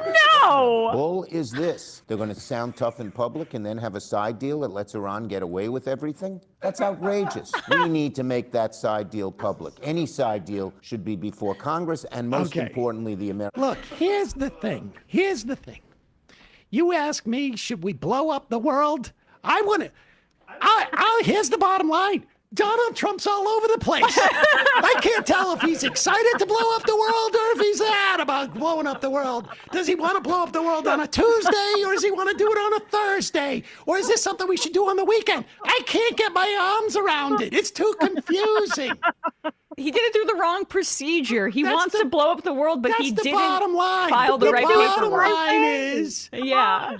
It's the He wants to blow up process. the You world can't- the right way. What's Wait, wrong he's with him? saying one day he wants to blow up the world, the next day he wants to blow up 7/8 of the world. I'm confused. I can't follow any of it. Oh my No God. side deal. Well, look. I mean, this is the thing. I mean, he's probably the worst example of all, by far. And unfortunately, he's the highest elected leader in the Democratic Party. Democratic Party. And he's the worst example. And I mean, you know, he's not alone by any means. But this is what's driving people crazy. I just want to say, though, that, you know, we look at those numbers of, you know, people being upset with the Democratic Party, you know, I mean, really upset with the Democratic Party, and Democrats themselves feeling that way. I mean, those are terrible numbers. But I think that what people are doing is saying, I'm not listening to those people. I don't care about that. You know, that's not what I'm doing. I think that they are becoming irrelevant to voters, that they're no longer something that you take into consideration. And they're coming out. I mean, if you look at I mean, people are voting for Democrats in deep red districts where they haven't voted for a Democrat in decades. They're voting for Democrats in places like Miami. I mean, this is a protest vote. It's obviously just, you know, an absolute reaction against Donald Trump. And the way I'm choosing to look at this is, I think, you know, people like us who talk about the Democratic Party and who, you know, care about policy and who are trying to work their way, you know, or trying to, you know, force the Democratic Party to change direction. I think what Emma says is absolutely true. I think on some level, if you listen to Hakeem Jeffries, that's working. That is actually pushing them. They know that they're in trouble, and they're listening to people, voters. They're listening to people like you. They're reading things that they're kind of going, look. And maybe that autopsy said it right out. Said, look, you've got to change here, and they just don't want to say it publicly. I'm hopeful that's it. But whatever it is, the people themselves are the ones who are going to make the difference here. They're not listening to these people. They're doing their own thing. They're coming out and they're voting against Donald Trump. They're voting for their own, you know, there's certain, you know, candidates and people that they like, you know, Mamdani being a perfect example of it in the biggest city in the country. They're coming out and, you know, they're supporting that kind of thing. And it's the only thing I feel hopeful about. And I'm feeling very cynical about this country and the horrifying job that's going to be left for us if perchance we actually defeat this, you know, horrible MAGA movement and move on to something else. It's not going to be easy. It's going to be really tough. But I am hopeful about this idea that I think that it's the people who are leading. The Democrats are not leading, they're following. And that's what they need to do. They need to shut up. We need to get Chuck Schumer. Just don't stop talking. Stop helping. You're not doing anything. But I don't think people are listening to him. I think they're coming out and they're voting. They're coming out to these big protests. They're doing that stuff. And that's the one thing we have going for us. People are coming out in the streets in places like Minneapolis. They're coming out in Chicago and in Charlotte, North Carolina, and blowing whistles to try and help their immigrant neighbors when ICE comes to town. I mean, this is, you know, that's kind of inspiring to me. I mean, they're taking their own safety into, you know, I mean, they're doing something. They're doing something, I guess is what I'm saying. And so, you know, I don't want to sound like a Pollyanna because I don't feel that way at all. But I do think that there's some hope in that. That the party itself, let's just put it this way, they better be listening. They better be listening because I mean, this is the future. I have given up on the concept of the party listening and more like just, you know, people who align with our issue set winning. Like, you know, like we're, you know, just get out of the way. Yeah. Get out of the way, party. You're just, yeah, whatever. And I will say this, if you look at the Senate, if the Democrats are in a position to take the Senate back, it is going to be a function of people who are decidedly to the left on a lot of issues from the Democratic, like from the center of the Democratic Party. Like I'm thinking, you know, I think the best chance that Democrats have to take the main, you know, beat Susan Collins is going to come from Plattner, who is decidedly to the left of, you know, Mills, not just Mills, but I'm saying like Collins, you know, most of the Democratic Senate caucus, and you know, in Nebraska, Osborne wouldn't be a Democrat, but to the extent that he would be engaging in a lot of these issues, in maybe 8 out of 10, 7 out of 10, he's going to be to the left of your, mainstream Democrat. You can look like in Iowa and Alaska, there could be pickups there. Will be slightly to the left, certainly, of where we are now. Maybe Texas, Florida, Even North unlikely. Carolina, Roy Cooper is not a right wing guy, even though he's from the South. Yeah, he's not like Sam Nunn or somebody like that. It wouldn't be a flip, but Peggy Flanagan in Minnesota is a supporter of Medicare for all, for example. I mean, in almost every if they take back the Senate, it's going to be decidedly to the left of where it was when they held the Senate just a couple of years ago. And so that is an indication that this stuff is working. And I don't think Chuck Schumer is going to be Senate Majority Leader or even Senate Minority Leader in, come this time. Well, I guess January of 2027. So I totally agree. Either way, whether they take the Senate or not, I think Schumer is this is going to be his last year. But it would be nice to not have the standard be ignoring leadership and having grassroots energy. Yeah. Like having the grassroots energy that you're talking about be in spite of it. If we could have someone like a Van Hollen come in and be a vocal voice for what the party stands for as the top Democrat in the Senate. Yeah. Right. What stands for? What is that? What are you talking about? I know, Chuck Schumer. Talking about principles or something? I mean, that's values. What is Trump's that? all over the lot. Oh, come on. Yeah, she's all over she's crazy. Listen, she's all over the lot. Here's what we're going to do in 2026 that's going to make everything different. 2 words. Social media. We're going to do the social media. The social media. We're going to do the social media. Everything is, you'll see. Everything's social. You'll see. God. I got the Baileys. Have now fiber. Fiber internet. Wow. Yes. Wow. Fiber internet. And did they get TikTok on the They got the TikTok. On the Baileys? No more dial-up for the them. Baileys. Yeah. So the fiber is, you'll see. You'll see. Don't count me out. Heather. God. Well, we made it through another year. We did. Barely, but we're here. We are here, and I look forward to talking to you many more times in 2026. Yep. And may 2026 be better than 2025. Well, that was ridiculous to say that, but I know. Well, I you suspect don't want it to be worse. I mean, my God. I suspect it's going to be a little bit.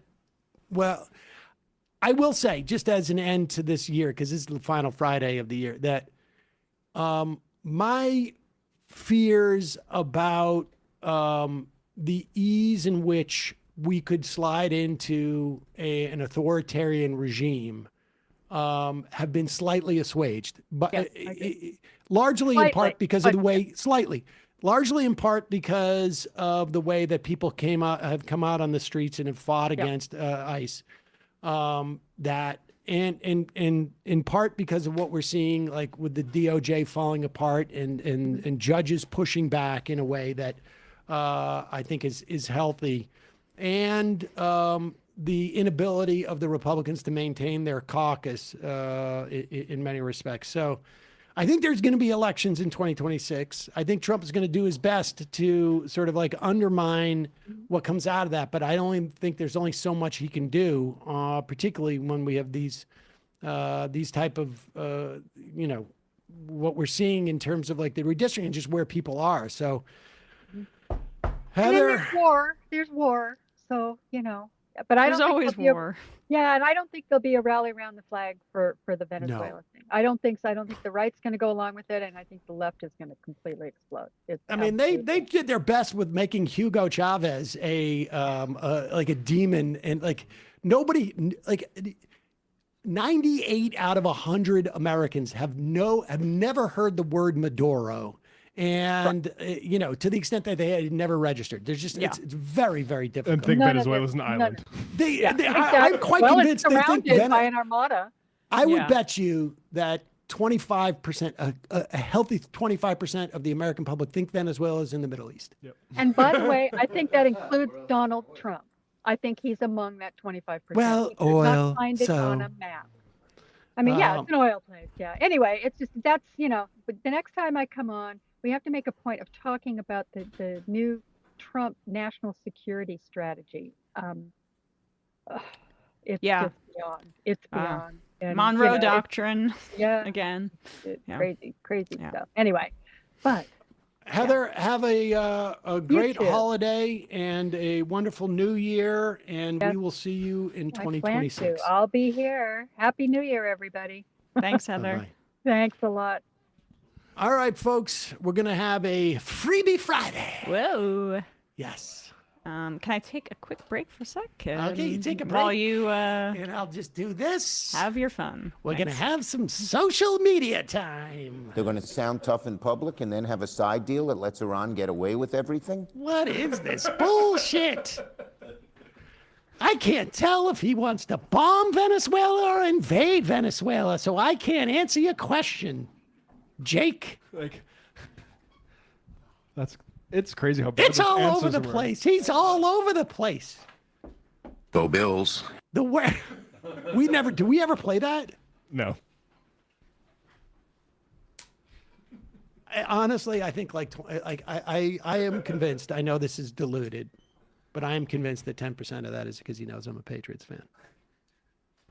Go Bills. Because he does say they beat the Patriots right after that. Oh yeah. Oh yeah. I mean, he I want to talk about the horrible killings and everything that's going on, but I just want to say the Bills beat the Patriots, Sam.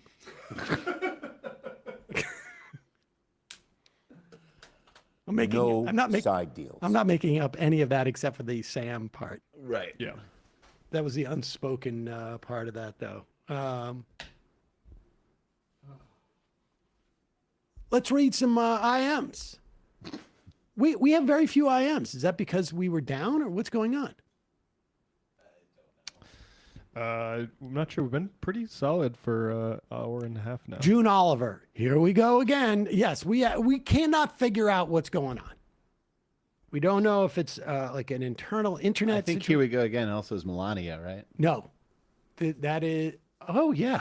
The Melania. The new documentary. Oh yeah, here we go again. Yes, we go again. They wrote here we go again. Yeah, here we go again.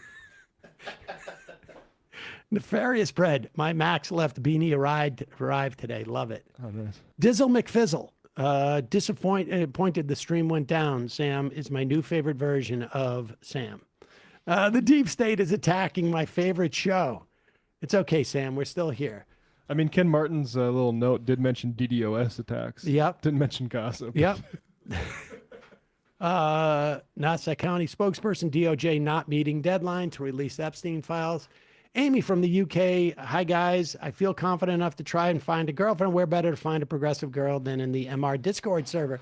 Yes, you IM'd us that. In person would be a better place, though. I have to say. In person is better, but listen, I got nothing. Good luck out there, but No, I honestly listen, when I got divorced at age 53 or whatever it was, 52, I think back what would have been if I was a divorced guy in 1987? It would have been difficult to go meet people unless you're willing to go hang out at bars. you think it was harder back then? Than Much Making harder. those VHS dating. Interesting, because dating that's the singles prevailing videos. wisdom is that it's everyone's more alienated I now. think there are problems without a doubt with Socialization. with the dating apps. There's no doubt. And I don't know that it's necessarily better for people in their 20s and their 30s. I'm just talking a 52-year-old, 53-year-old who's half a shut-in, who's not, it's I don't go to, the reason why I keep referencing the same party over and over again with the Z-Biotics ad is because that's the party I went to this year. So it's not and it was a party that the opportunity to meet, there was no single people at that party. And so, but if you're 20 or you're 30 or this and that, hopefully you're going out and you're building your social network, because it drops off once you have kids and this and that, unless you're really set up in a Unless you're really not interested in raising your children. well, no, I know out there people, socially. like I've met people who like, they're, they all had kids around the same time. There are couples who live like within like a couple of neighborhoods of each other. And I'm like, oh, that's great. The closest, like there was like a 15-year difference between my kids and like my friends' kids. And it's like, they don't play together. So, Scary Carrie, who is trying to take MR down? Oh, there, Emma, you're back. Yeah, I've been here for a minute. Okay, well, Matt got me set off on a. You're crawling into the new year. Well, yes. Sam gets scared by Emma's presence. Woo. Who's there? We made eye contact. What? Oh God. Don't sneak up on me like that. Hold on. I need to. We need to bring this thing back Oh my God. The shower curtain, though, but not clear. I should say, I got to tell this story. I meant to do this, and Okay. I'll be quick about it. So I was supposed to. I'm going to, a different state. I'm not going to say which one. Okay. But I'm going to my girlfriend's family for Christmas. Mm-hmm. And Wyoming. It's the Cheneys. And no. Your And, girlfriend Liz. Lynn. Opposites attract. Sam doesn't know the difference. listen, but the Dick Cheney's passed away, right? So she's a widower. Oh, right. So, I mean, Prime. Similar age. More room for some masculine similar energy over age. there. Prime room for you to swoop in. I mean, You'd be like, I have a full head of hair. Your ex-husband lost it really early on. New so alpha comes to Cheyenne. Want to try something new? I'll let people speculate on that. But one of the things that my girlfriend's family does is that instead of just like getting, there's so many kids that you get assigned somebody that you give a gift to, and it's supposed to be handmade. Oh my gosh, that's And a lot so of pressure. it's a lot of pressure, and particularly like I have very little skills in hand making anything. You love woodworking. That's like Well, one of that's the the only thing. things you Okay, like to do. That's true. Okay. And so I wanted to make a little tray. Like I love like trays where you put your keys in, right? Yep. Because it keeps you organized. Yeah. And it reminds you, like I gotta leave it here because I Leave think it I here, have a yep. little bit of scattered brain. And so I thought this would be a great gift to give to Tristan, who is the guy I got, who's my my girlfriend's brother-in-law. Okay. And so I ordered, but I wanted to make it in walnut. Mm-hmm. And so I ordered some walnut planks, and like tiny ones like this. And the idea is I got a small jigsaw, and I watched on Instagram how to make it, and I was prepared to do it. And I was going to do it, sand it. And I bought a clamp to put it on my table, and I was going to cut it, and then you glue it. And I had the whole thing, and I bought all the ingredients for it. But I had to order the walnut wood because there's nowhere I can find where you can buy small planks of walnut wood. I'm not going to, put it on a big table saw. And then I'm like, well, it may not come. And so I bought one on Etsy that was handmade, but not by me. Why are you revealing this? Well, because I felt bad about it. And so, so you're cleaning yourself. I'm cleansing myself. By admitting things. But the reason why I'm saying this story is because this is what I'm hand making. The story on a show that I make. Oh. And so Tristan's going to, I'm going to send him a link to this segment and he's going to watch it. And there you go. That's clever. And so for the audience of the other 70,000 people who will see this, I'm sorry. I just took 2.5 minutes to do that. But like, that's This is my wood shop. It's your show. Your name's on the there you on go. those IKEA panels. You get to do what you want. This show is also a present to my nieces and my sisters and their husbands and my father. Yes. I wish I could do this. Merry crap. Christmas to everyone and Happy Hanukkah and Happy New Year's. Yes. If anybody else wants to give this as a show. Every American will soon receive their own MedBed card.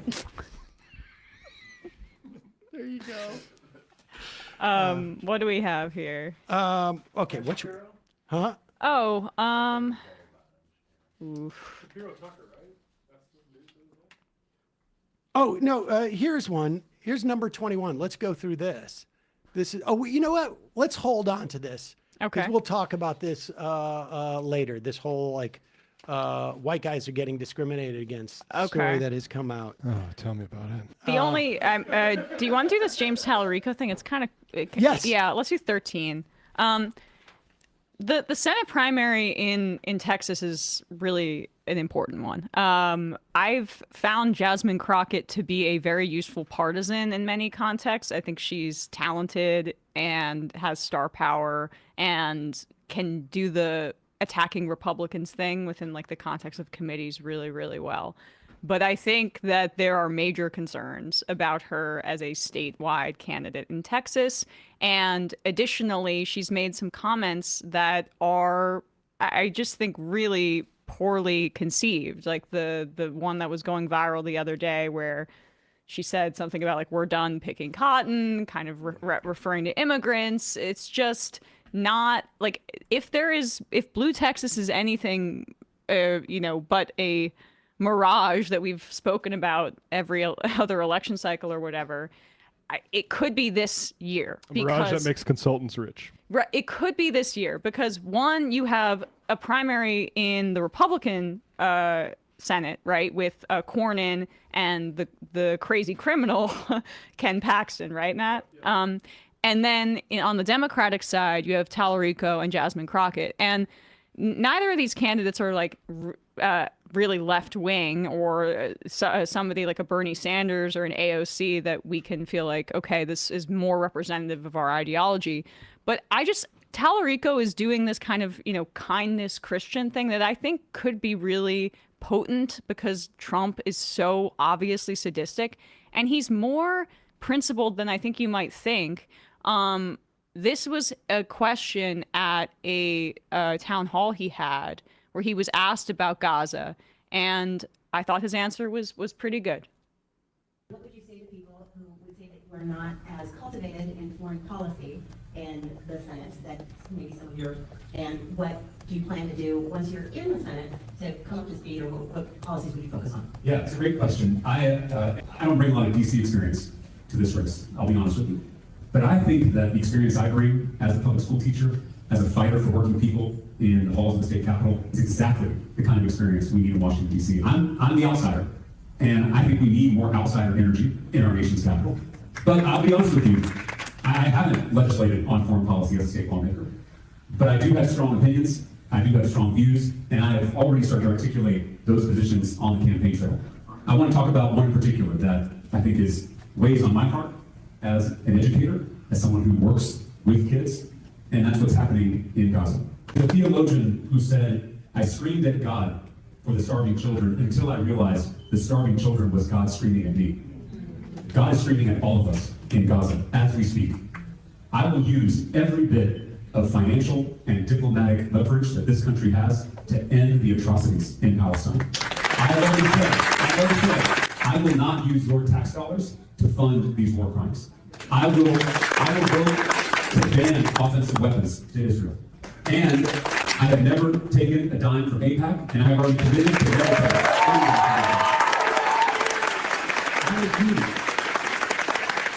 I refuse to be complicit in the death and destruction in Gaza, and I will never use your tax dollars to support the killing in that part of the world. And it makes me sick to my stomach to see what's happening. And I hope in this campaign here in Texas, we can send a crystal clear message to the rest of the country that we are done being complicit. So again, not a perfect answer. He said offensive weapons. He doesn't say the word genocide there. But I think one, the there's a significantly large Muslim population in Texas. It's, I think, a top 5 state just in terms of raw total numbers. But you don't have to be Muslim or Arab to be motivated to vote for somebody or not vote for somebody based on the genocide in Gaza. And Crockett has taken AIPAC money. And I think she's softened her stance a little bit. She has, yeah. Maybe not in this race, but definitely in the House. And so it's just something to note there, because that is going to be, you know, the fault lines will be drawn on this. And I found that to be a more encouraging answer than you would expect in a state like Texas, which, you know, infamously, remember, they were at the heart of those BDS laws. Remember that case about that woman who was... Well, they're still, I mean, those laws still in effect. But yes, she was a speech therapist and had a contract to work for public schools. And she lost her job because they had found that she had supported boycotting Israel. Yep. So it's, again, not a perfect answer, of course, but this primary is immensely important because, to bring it back to what I was saying a little bit earlier, like, we're seeing numbers about the Latino vote with Donald Trump, and he made significant gains with the Latino vote in the last election because of the economy in many ways. And he said he was going to go after criminals, and the Democrats didn't do a good job of articulating that he was lying with these immigration raids. But pairing the way the economy is going with these immigration raids, you're going to have depressed turnout. Those numbers that turned out for Trump in 2024 guarantee you it's going to be very different in 2026 when he's not at the top of the ticket and when people are feeling the implications of what he's done. And so he's cratering with the Latino voters. So, like, we don't know what the electorate in Texas, given the high percentage of Latino voters in that state, is going to even look like. Who's going to turn out in 2026? Who's not going to turn out in 2026? And I think Tallarico has maybe a shot here, and that's all the point. Just note on the AIPAC thing, she has not taken money from AIPAC for campaigns. She has taken a trip to Israel paid for by the American Israel Education Foundation, which is associated with AIPAC. But there's not like a track AIPAC graphic for her. No. Oh, I'm really sorry then. She's really still, sorry. I think, probably significantly pro-Israel. There's a picture of her on one of those trips. I'm so sorry. I don't know why I thought that so because of her rhetoric. But thank you for the correction. But the thing is and this is going to be a thing to watch going forward, is that a lot of people will say, I don't take AIPAC money. And then they'll take money from the DMFI or something like that. AEIR, like Jasmine Crockett did, or DMFI. Yeah. So like this is a broader thing. And when the one thing I'll say about Tallarico and Crockett is I believe the state with the largest black population is Texas. I think Crockett's going to do very well with that. If Tallarico can crack into that, I think he has a better chance with the Latinos in Texas, and I think that's how Tallarico wins. But it's too early for me to bet on who I think is going to win out of this. Let's take a moment to acknowledge that 2026 is going to be an uphill climb for Donald Trump. I'm talking just in terms of energy. We watched his speech the other night that he had to race through, and for some reason, like, I honestly do think that they capitalized certain words, and that's why he sort of yelled into the mic at different times. And I think it was a way to keep him awake, because I think there is an increasing problem with Donald Trump falling asleep. Now, here, now put this image up. I don't want you to play it yet. They are so concerned with Donald Trump passing away and falling asleep in office that they have him surrounded by doctors now at all times in the White House. They bring in and I think like a there's Halloween party. I think there's a pastor there too, ready to issue last rites. But no, this is obviously a signing of him reclassifying cannabis and marijuana as a Schedule 3, is it? Three was what it was, I thought. Maybe it's a 1, where it's basically now like the equivalent of a prescription drug. And what it does is it's going to allow research to go forward It is going to make federal offenses much less. It's going to also probably, I would imagine, open up things, loosen up things in terms of banking. Yeah. Now, rescheduling it, I'm sorry, from Schedule 1 to Schedule 3, okay. which puts it like with Tylenol and codeine. Well, Tylenol with and codeine. Yeah. So it's yeah. it's going from a 1 to 3, and it's basically prescription drug level. Right. But not like opioid prescription drug. It's like codeine, and so this is going to make for a big difference. Now, this process again started by Joe Biden. He slow walked it. I imagine he would have done this in his second term to the extent that he would have been around for it. But here's the thing. Trump is so excited by this. It's unclear, like it's quite possible. I just want to be generous with this and charitable. He could have basically eaten some brownies beforehand. That's what I was to thinking. Celebrate. Yeah. I want to show everybody. Before I sign this, I want to make sure that this is safe. The soothing gummy. I want to make sure this is safe. And take one of these sleep gummies. Sure. Stand number 3, who is a danger? And it is knowledge that will allow us to optimally take the benefits that may be behind cannabis, as research shows. Oh, man. But on the other hand, also enable us better to do prevention interventions to protect those that are most. Are you sure he's not just playing games on his phone? I just When he opens his eyes here. I'm awake. That's really I'm awake. Quick, somebody say my name. God, the way his eyes slow close like that reminds me of my cats right as they're about to fall It asleep reminds for me their of some nap. kind of cold-blooded animal that like can't move when the sun is like a on them. lizard. A reptile? yeah. Old lizard on a hot rock. Oh my On a gosh. cold rock. I mean, to be fair, the guy's probably like awake until 4 a.m. Yeah. Just thinking like Epstein files. God damn it. Was it worth it? Yes. It was worth it. Show me the leave it. What can we do? Where's my rake? Where's my Roy Cohn? Oh, I have it. And they still can't stop it. Damn it. I have my Roy Cohn. Yeah. They still can't stop it. Right. Still can't stop it. He needs marijuana to be declassified now because he needs his anxiety to go down with all of the Epstein stuff coming out. So it's medicinal for him now. Scary Carrier, my lunch break is ruined without MR. Who's this app dead? Yes, okay. Go Real Estate. Sam, are you a nail biter? Let me see your hands. Another thing come. By the way, you're having connection issues. You too. I do bite my nails. Yeah. You do too? I do too. I do too. Is there anybody associated with the show? Pretty much, if you have ADHD. Like a 1-to-1.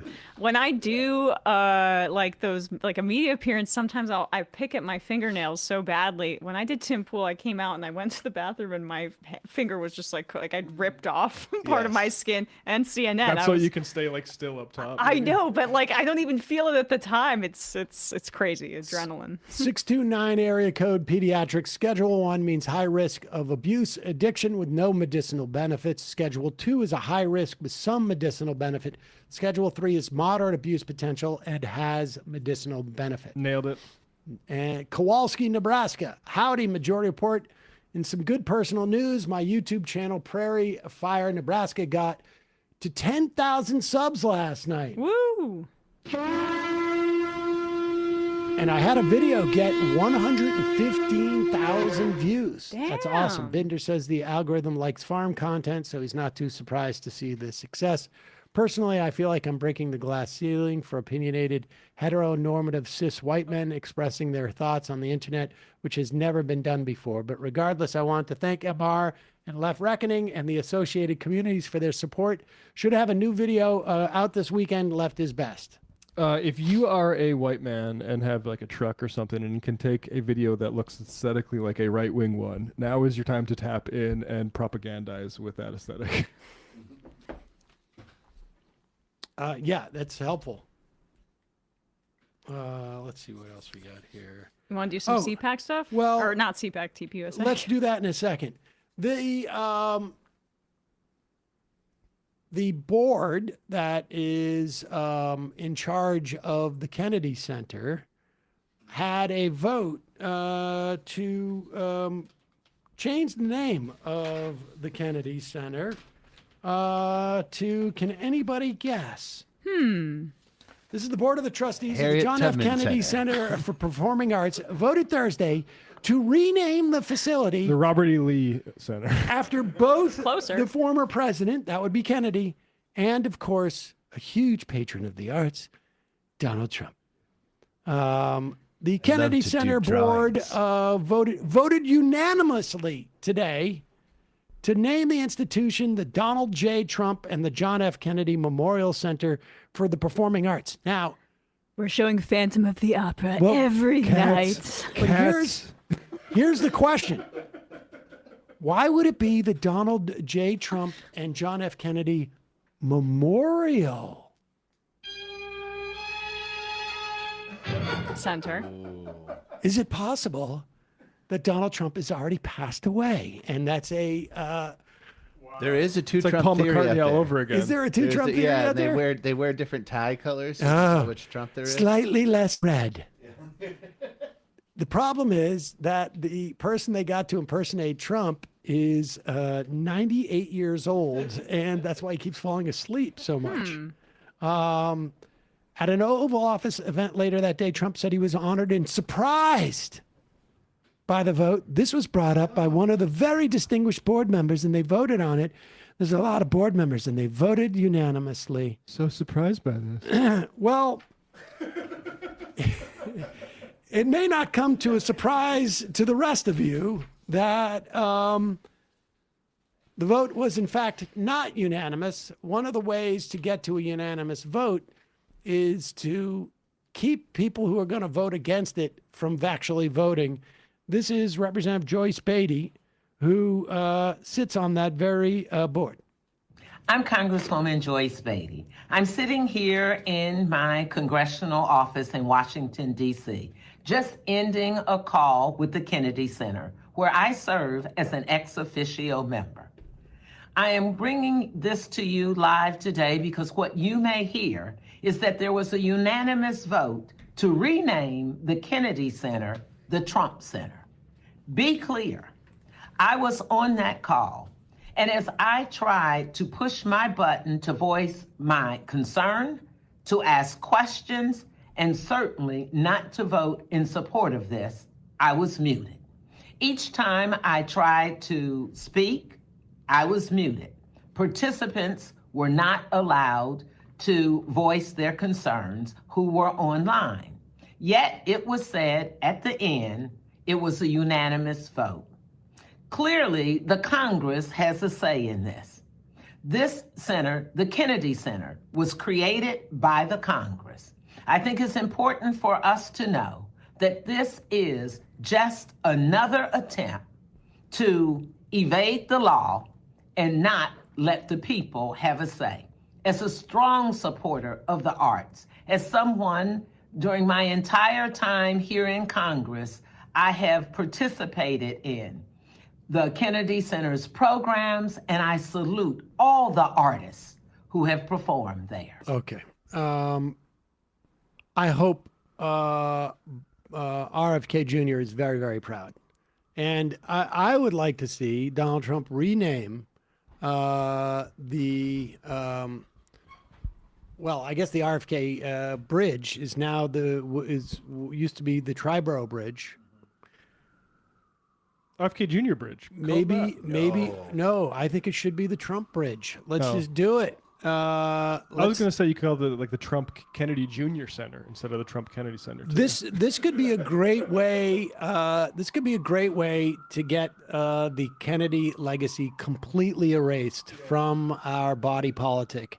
Everything that is named Kennedy should be replaced with Trump, and then we just go back and we get it back to the Triborough Bridge and the et cetera, et cetera. Call it the Melania Trump Reservoir in Central Park too. Yes, let's just go through the whole thing. Andy Kim, a senator from New Jersey, tweeted out these photos showing that they were already physically changing the sign on the Kennedy Center prior to this vote. What a surprise, though! I'm so surprised. It's like We didn't know Anchorman what with the, we the didn't jazz know. flute.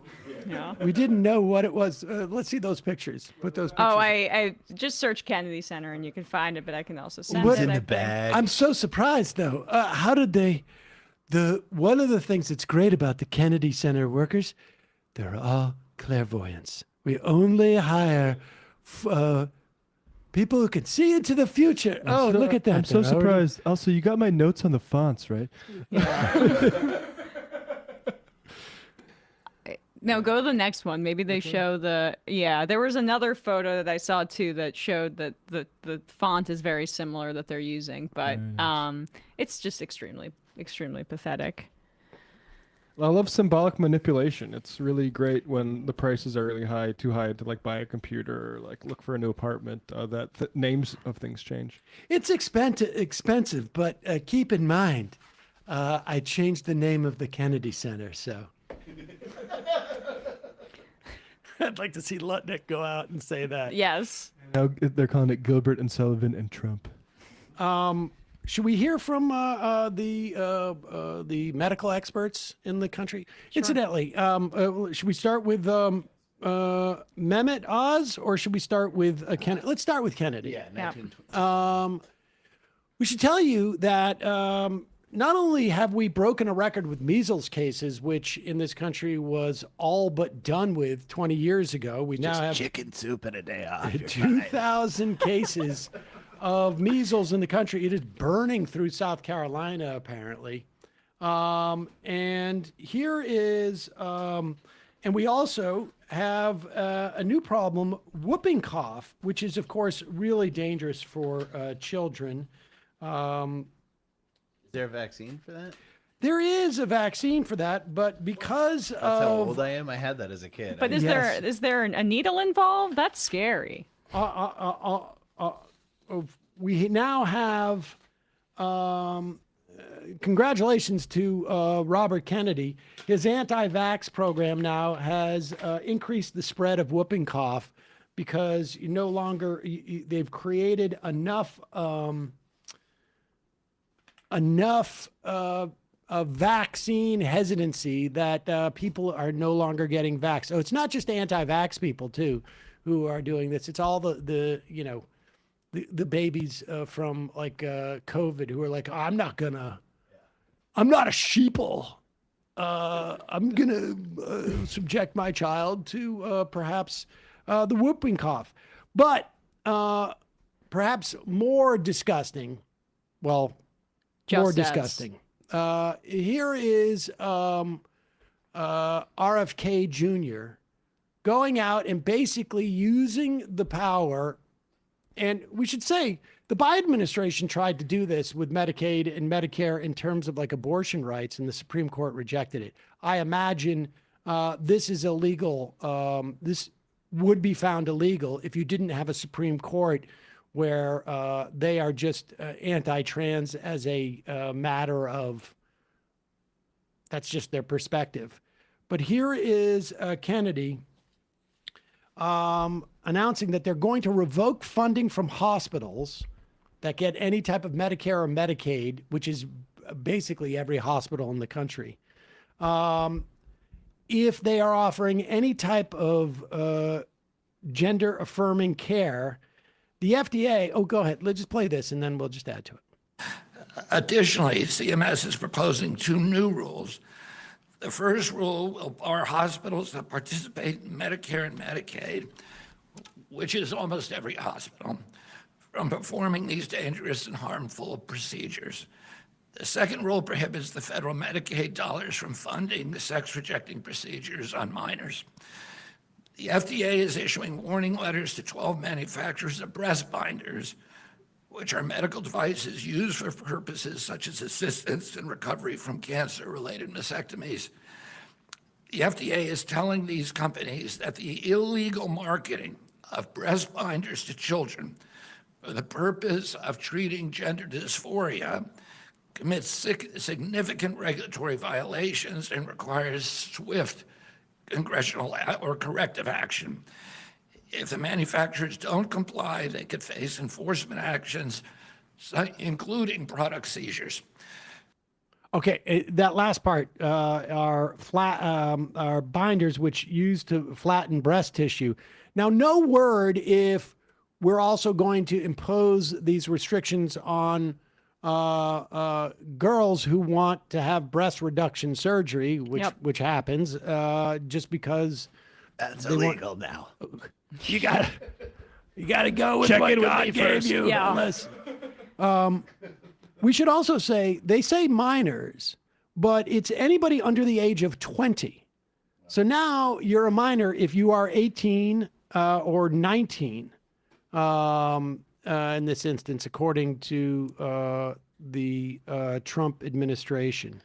So this is, they're just, building their case. Well, it's not even just the surgeries. What's amazing, like they use the image of the graphic imagery of surgeries to use it to ban basically all gender affirming care broadly for minors if you're going to be using the government, which is the largest payer for healthcare in this country. Not even if you're using the government, if the hospital gets any funding for anybody else on Medicaid or Medicare, which is of course every hospital. And this comes on the heels of the House yesterday. I headlined this, passing Marjorie Taylor Greene's, just, the new right-wing populist that we should all be working with, the Protect Children's Innocence Act, which passed mostly along party lines, but the bill, if it becomes law, would open healthcare providers to felony charges up to 10 years in prison if they treat young people under the age of 18 with puberty blockers, hormones, and surgeries. The legislation would also punish anyone, including parents, who consent to or transports a minor to care. So it's never been about, one, the surgeries, which they use because, surgery has graphic imagery, creates anxiety in people. That's what they try to deploy. It's never been about that because they're also going after puberty blockers and hormones. Now, puberty blockers are used on cisgender children quite frequently. We'll be curious to see if that applies to them as well, because sometimes puberty starts too early and medically it's appropriate for a pediatrician to use that on somebody. Hormones as well are necessary for cisgender children as well, in addition to trans kids. What does that mean for that? I don't know. But how are they going to make a differentiation with this directive too by HHS if it's legal? I don't know. Anybody who participated in the fear-mongering about trans people's health care also helped the right wing not only go after abortion, because those two issues are the same thing, which is that we can't trust y'all to be empowered over your health care. We need to step in and have the government get into it. But it's also the same thing about Medicare for all generally. Robert Kennedy, whenever he's asked about this sort of stuff, talks about how unhealthy the hoi polloi are and how it would be too expensive to insure them. That's the exact same argument. It's a right-wing thing. Well, I mean, and it's too expensive to insure them under the most efficient system possible. He's basically saying SOL. Yeah, and Kamala Harris, when we're gonna weed out the weak ones. The ad that they say tested so well for the Republicans is the Kamala's for they, them, we're for you, and they also use the clips of her saying that that trans care should be covered in prisons. Her answer to that should have been, yeah, because it's healthcare. I want to give you all healthcare. I believe in healthcare for everybody, regardless of if you're trans. If your family has cancer, I want to make sure that you have healthcare. That's why I support Medicare for all. Now, of course, she was not that kind of candidate, but that's how you actually nullify that argument. And I also think that's completely overstated because the subtext of that ad was, you're the establishment, and right now the economy is not working for you, and she's going to be a continuation of that. They tried these ads in Virginia, and the Republican got walloped because of the affordability arguments being made by the Democrats. So, this issue people may be transphobic when you're asked generically in a poll, but it is not motivating people to vote. So the Democrats should stop running from this, embrace trans people, take them under their wing, and not throw them under the bus, because this doesn't have the political ramifications that they say that it does. And it's really important because these kids are on the front lines right now. And the other part is the parental rights thing. They never cared about that. This bill goes after parents for providing gender affirming care for their children. So they Parental rights, just to be clear what that is that's teachers have an obligation to out their kids. Yeah. Even if those parents are bigots, if their kids come out as trans or gay or something in school. And it's disgusting that anybody is arguing that that's constitutes parents' rights. Well, the irony is, of course, you have parents' rights to know and abuse your child to find out that they're not they don't identify sexually as you want them to, but you don't have parental rights when it comes to this is what I need to do to help my child deal with their being trans. It's rather selective when it becomes a parent's rights or not. Here is Dr. Oz, who has priced out the hundreds of thousands, millions, billions of dollars, maybe. Of course not, but on what we spend in constructing penises. This is real.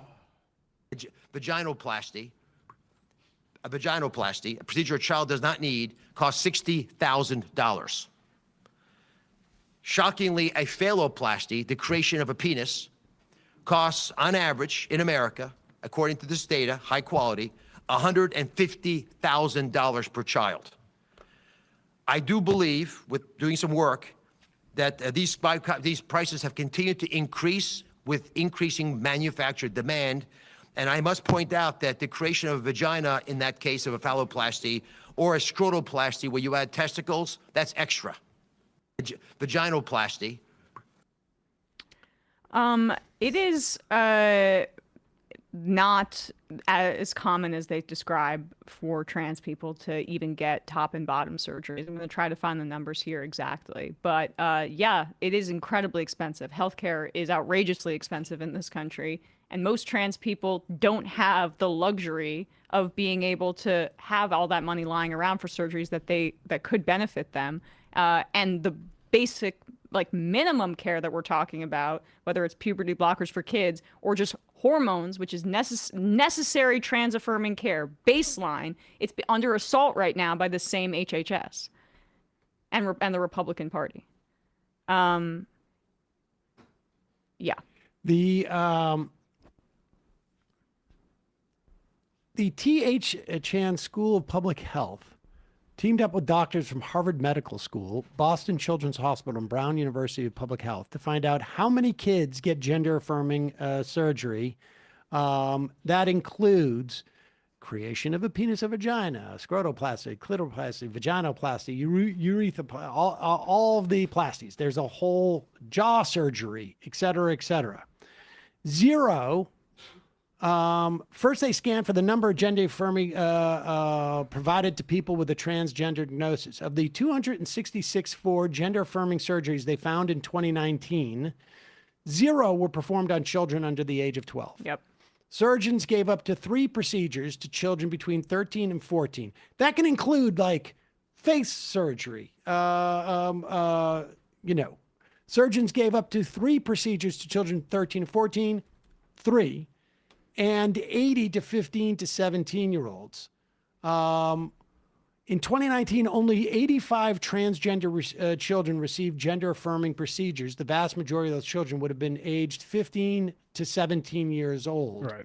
And what are the surgeries for? Of the 85 gender-affirming surgery cases, 82 were chest-related. Yep.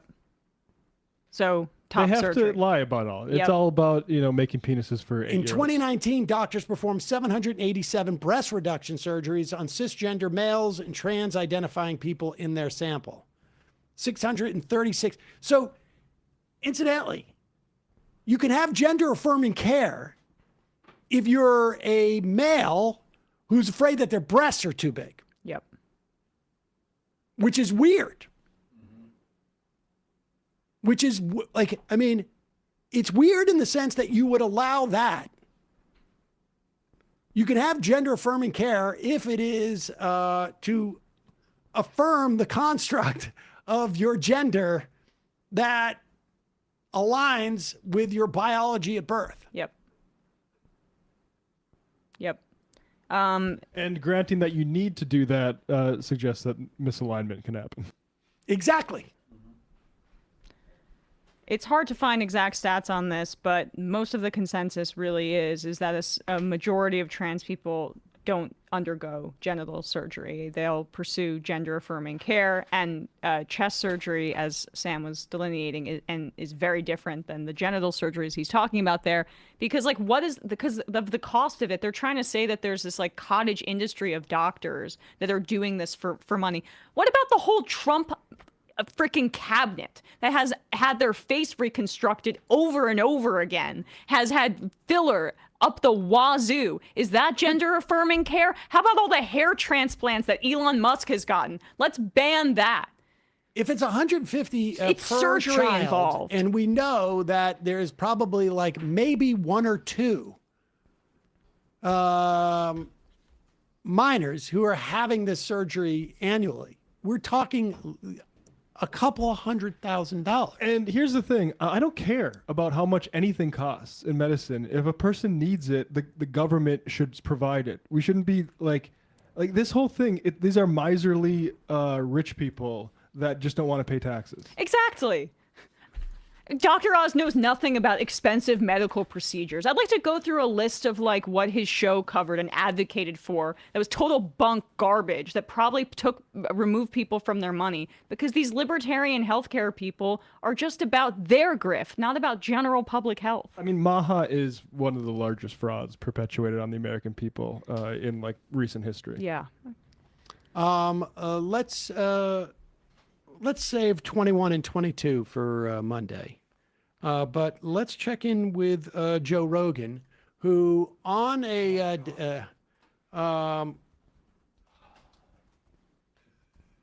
week where we have seen a rise in measles, and when let's pop these up, just like we'll do this right after. Let's listen to Joe Rogan. I think everyone knows anecdotally somebody who was fucked up by the vaccine. Almost everyone that I've ever talked to, other than Sam Harris, almost everyone that I've ever talked to claims they know someone who was irrevocably harmed by the vaccine. Oh, yeah. If not killed. Yes, and this is such a gigantic population of people, not to mention all the people who don't know, who have some sort of new pathology that they've not connected to the vaccine. Right, and whose doctors have gaslit them and said they're totally unrelated. This is just something genetic. You were going to get this no matter what. Right. So we see all of this in actuarial data. Actuarial data? What? That's what the doctor says. You were always going to get this. Actually, what we That's what it see, sounds like. what we see is they're stuck to anecdotal data. And everybody that talks to Rogan, which I'm sure that's a full sampling of fucking great thinkers. What we're seeing in terms of health after COVID is that COVID itself had a detrimental effect on your tissues and stuff like that. And it was bad to force people into it without as much protections as possible. Yeah. Here is I'll put this up first. This is getting some. Put this one I just sent you first. This is getting a lot of attention. This is a study, and to be fair, it only involved a national cohort of 28 million individuals. Go down to the conclusion and relevance. This is in France. 28 million individuals. The results found no increased risk of a 4-year all-cause mortality in individuals aged 18 to 59 vaccinated against COVID-19, further supporting the safety of mRNA vaccines that are widely used worldwide. I would add that this same study actually showed all-cause mortality went up for unvaccinated people. That this actually that the vaccines actually like not only helped in terms of COVID deaths, but all-cause mortality actually helped. Severity. With severity of infection. Of infection. Yeah. But specifically, like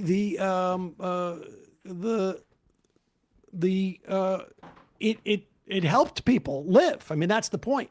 You have SIDRAP reporting mRNA COVID vaccines tied to a drop in the death rate for 4 years. So it not only did not increase your ability to get, in other words, it wasn't dangerous, but it also, it was the opposite. And what they were suggesting is actually dangerous. So they get all this energy up to accuse everyone of spreading misinformation that hurt people. Brett Weinstein, Joe Rogan killed people. If you know people that died because they didn't get vaccine and died from COVID, and they were listening to these folks, you have a complaint to make about them. Hold on, pop up this SIDRAP thing, because there were multiple, obviously you have this cohort of 28 million people in France. And so you investigate a bunch of things. Not only did it not increase all-cause mortality in adults 4 years after receipt of the COVID mRNA vaccine, the vaccination was linked to a 74% lower risk of death from severe COVID and a 25% risk of death from any cause. So in other words, like regardless of how you measure the implications of COVID, whether it's you got a severe case of COVID and you died, or it led to secondary infections or whatnot that caused your death. Regardless, not only did the vaccine not increase your chances of dying, so in other words, the vaccine was safe, but it literally created a 25% lower risk of death from any cause. So to the extent, and there's still a lot of data that's being collected, and there's a lot of like early theories on this, that COVID is causing like greater arterial disease, that it is causing like breaking down the immunity on a whole host of things, that it's causing brain problems, et cetera, et cetera. That stuff we're going to see if COVID infections does. But what we do know, at least from the largest study ever done in terms of mRNA in France, and perhaps maybe the one that's going to be the best because of the nature of their healthcare system in tracking this stuff, we know that there is a 25% diminishment in risk of death of any cause relative to the unvaccinated. So that it's more than likely not just inhibiting severe COVID, it's inhibiting the things that you can get from either long COVID or, and I put that in quotes only because that is a, sort of a specific thing, or sort of like subsidiary tangential implications of how COVID has impacted our immunity system. And these mofos are still out there either believing they're validated or just unwilling to realize that they're not, because there's so much there. And on top of it, now put up the whooping stuff. The whooping cough rates have soared of whooping cough because people are, because of shit like this, basically, where they, NBC News, Stanford University has found that DTaP, what is it? DTaP, I think it's called. Vaccination rates are plummeting across the country because of growing vaccine hesitancy, because of morons like these two. Criminal, these guys. 35 states, Washington, D.C. provided data, including 31 that provided specific data on how many kindergartners got the first 4 doses of the vaccine. 70% of the counties and jurisdictions were below the 95% target rate. We need to organize more anger directed at this anti-vax movement that is killing people. Aaron Rodgers was on ESPN like yesterday saying, "I'm glad I'm on the right side of history with the." These people are insane. It's painful for us both, I know. I still have 2010 with him. All right, we got one more clip, and then we'll start to wrap things up. All right. This is important because a lot of times we see Jim Brewer on the Jim Brewer Show, and he comes off as a little wacky because he's doing like a Rupert Pupkin type of thing where he's speaking into a microphone in front of like what seems to be like 3 or 4 people, maybe his crew. and they don't laugh. And he's doing a stand-up routine, and it just seems weird. Yeah, for younger audiences, this is the movie that was ripped off in the movie The Joker. Right. Oh yeah. Totally ripped Rupert off. Pupkin was a king of comedy. I know. And then, Well, yeah, I the just Joker. hate Joker, so I just So wanted to. ripped off that Todd Phillips had to come out and say, no, it was an homage. Yeah, It was an homage. It was despicable. Anyway. And but nevertheless, when Jim Brewer sits down with who's this guy he's sitting down with? His name's Lenny Moreno. I went on his Instagram. He's a conspiracy theorist with a fashion line. Okay, That's so mostly when he what I sits got. down with a conspiracy theorist who has a fashion line, he sounds a lot more reasonable. And here he is when he's calm. He's not doing his goat boy bit or whatnot. He's raw and real. He's here? just talking like a regular guy. So I'm not going to push you down. No, I agree. I want to get into. Speaking of the mic. This is very important. One of these guys put this in front of my face today, and you brought up something today too. We got to be very careful of where the hatred's being pushed. Mm-hmm. I truly believe, Like the Jews? correct. Yes. There's a big push, hating Jews. Yes. And just Israel in general. But I always say, there's no hate for people or Jews. Now, pause it for However- a second. I think this is pretty generous start. of him to, not hate people or Jews. Or Jews. Yes. There's people, and then there's Jews. And neither Don't hate either. shall be hated.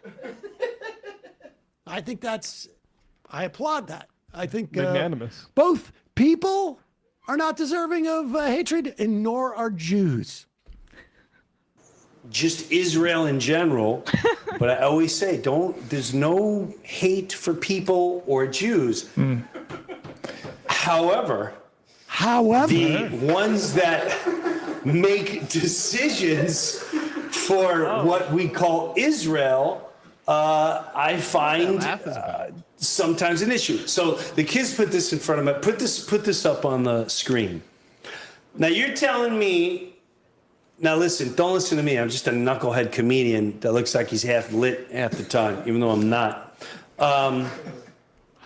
When Pause it for Twitter a second. account started, I think that, like, if you say, don't listen to me, like, if this is called building in the critique, right?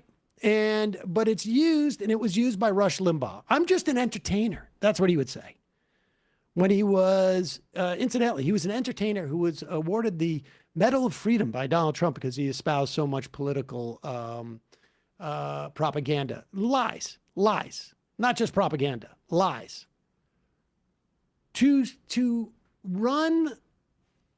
use this, and this is like a favorite of like a conspiracy theorist comedians.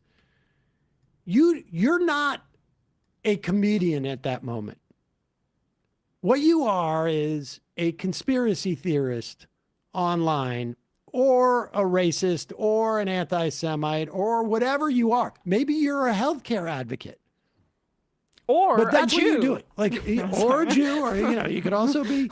But the point is, that's what you're doing there. Yeah. Okay? You don't get to just sort of like wear a badge and say, okay, this is my excuse for not doing it. Like, if you're like, it doesn't matter what you are. You gotta own up to what you're doing. But he sounds exactly like Tucker Carlson.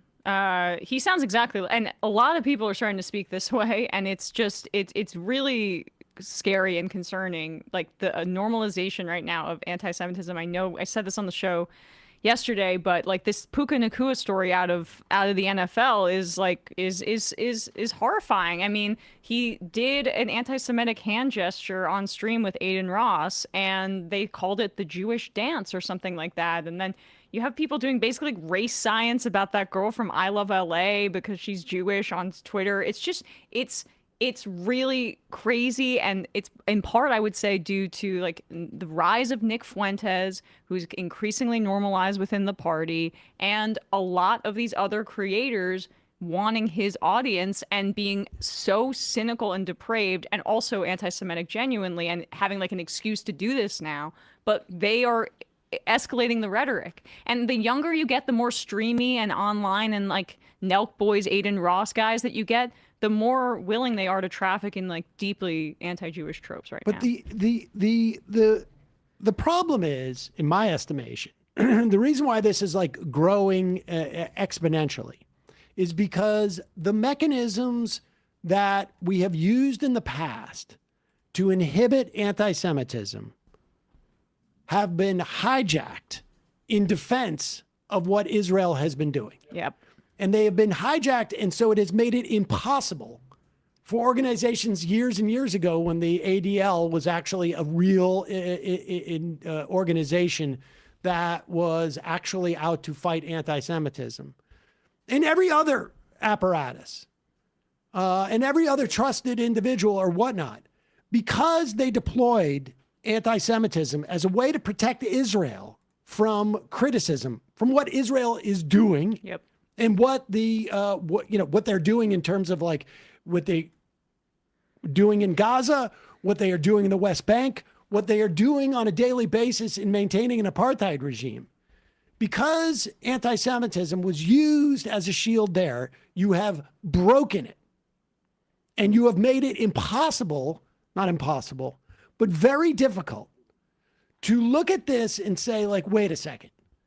This dude is hiding behind Israel now as a way of saying, like, well, this is what the problem I have with Jews. Like, it's the Jews running Israel. Right. And it's not, and that's why it's so important to point out that Israel is a function of U.S. empire and imperialism. It's not the other way around. And I think we're beginning to see how you can, I just want people to have media literacy about when they're consuming different creators. Candace Owens, Tucker Carlson, a guy like Jim Brewer will say, it's not every Jew, but, and they'll usually say Jews as when they're talking about Israel. And they'll not speak about like what they actually advocate for. They'll attack Israelis or Jews. They won't Nobody say makes things. a qualification like there but- are Jews who are against Israel. No, right, who are exactly. anti-Zionist. They'll never make that qualification. They won't say like, well, it's the Jews who are running Israel I don't like, as opposed to the Jews who are anti-Zionist. No, they will drop that second part so that they can really make the construction that it's Jews. And so this is what's going on there. And then they find like this. There is like. This is really dubious. Are you talking about the This is THS dubious. thing? Like this came up on Twitter, but let's assume for a moment There's that no it's check true. mark there. I mean, Well, no, but let's just no. I heard this story when it first came off that Chertoff, when he was head of the Department of Homeland Security. I just want you to contemplate, like, if Israel was in charge of our Department of Homeland Security, they are incredibly nefarious. But they don't have the ability to, in any way, like, darn it, we started the account when Israel, like, I am quite sure what happened in 2008 when Twitter was like, just barely a thing. You can still tweet or text your tweets into it. Exactly. That somebody, when they were on a trip, said, you guys should get Twitter. But If even this is true, that's what I assumed But even happened, if yeah. it's true, and we have a social media account, the Department of Homeland Security is based out of Israel. It backs up what I'm trying to say, which is that Israel functions as our military outpost in the Middle East, our intelligence outpost in the Middle East. It is a function of U.S. imperialism and empire and our attempt to be the global hegemon that is slipping through our grasp. And so much of our Middle East policy, Venezuela policy, is about making sure that China is boxed out. That is what it's about. Not the secret group, not having it in the secret group of Jews and it being the reverse, controlling all of us. Because at the end of the day, what they are fomenting actively is anti-Semitism for that very purpose. But they're letting us all off the hook as the world empire to be more tribalist and nativist and make it about one group versus the other. They don't want us to all live in harmony. When they talk about anti-war, They're just picking a faction that they like and then abandoning everybody else altogether or demonizing them. I just love the fact that they're going to hang their hat on where the Twitter account, even true or not true, right? They're going to hang like this is indication. How sloppy would it be for the and this as opposed to like all the conservative Twitter handles that turned out to be. But keep playing. Let's see what. I mean, Candace Owens also saying that the JFK thing was Israel too. They're really doing it. Okay. For Homeland Security, its base is Tel Aviv, Israel. Now think about that. That is the U.S. Homeland Security in 2008, when it decided to go on Twitter, it wasn't based out of Milwaukee, it wasn't based out of Long Island or San Francisco. It was based out of Tel Aviv, Israel. Now, if it was in Morocco or if it was in Mexico City or if it was in Iran, we would question it. We would question it. But because it's in Tel Aviv, Israel, let's not talk about that. Now, who's saying not talk about it? Tell me what happened today, Kyle, or a couple of days when this went over the internet. Supposedly, they took it down for a couple hours, right? Yes, the update came out. This screenshot started going viral. Then X dropped the update for 7 hours, then came back and was back in the state. So they dropped it and then came back like, no, we made a mistake. Again, like this is all bullshit. They dropped it in part because there were all these conservative accounts that they found out were based in other countries. India. Yeah, those all these Indian guys posing as MAGA were getting found out. But Milwaukee. I thought he wasn't doing his bit. These crazy guys that control our Twitter account. It's Homeland Security. Don't worry about it, folks. We got Homeland. It's all good. It's all good. Don't worry about it. Like, I got no problem with DHS saying that they're going to round up brown people in this country. right, we're the ones who've been saying get rid of DHS this whole time, you big dummy. So but it also does show you the power. Like if you are somebody who does not follow the news and the only story that you know about the DHS is that the account was started in Twitter. Like, everything else is completely irrelevant. I would love to this ask is the him. way the propaganda starts. Do you support abolishing ICE? You know, you're very anti-DHS. No idea, of course, that ICE is a part of Department of Homeland Security and that these were created after 9/11. But we act Israeli customs enforcement. Yeah. Ooh. Nice.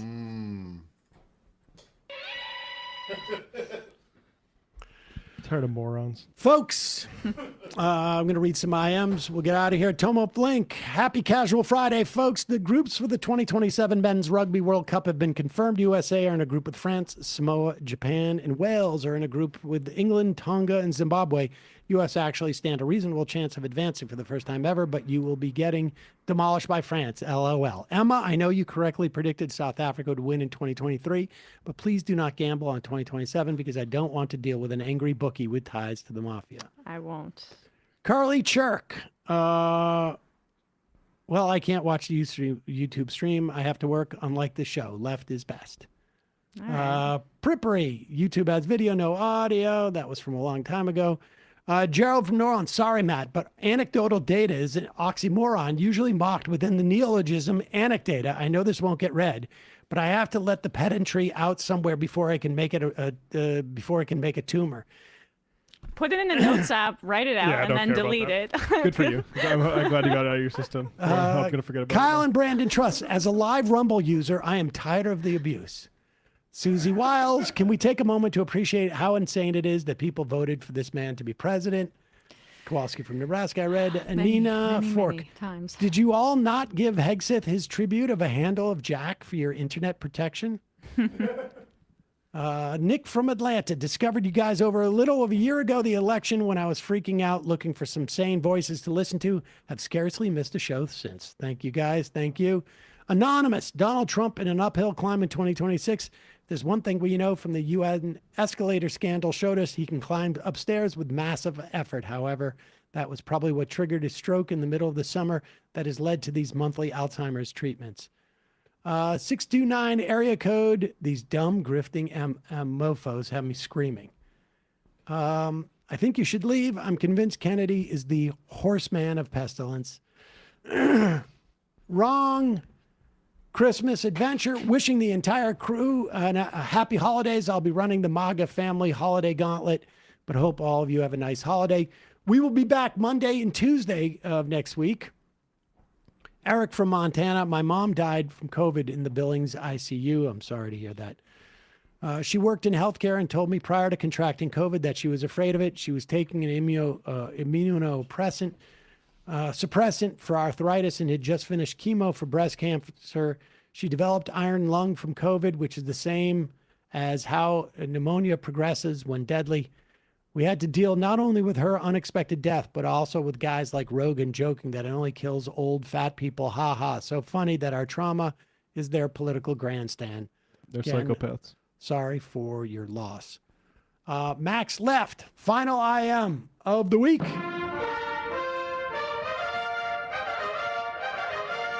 Oh, it's the same thing as before. Donald Trump in an uphill climb in 2026. Well, whatever.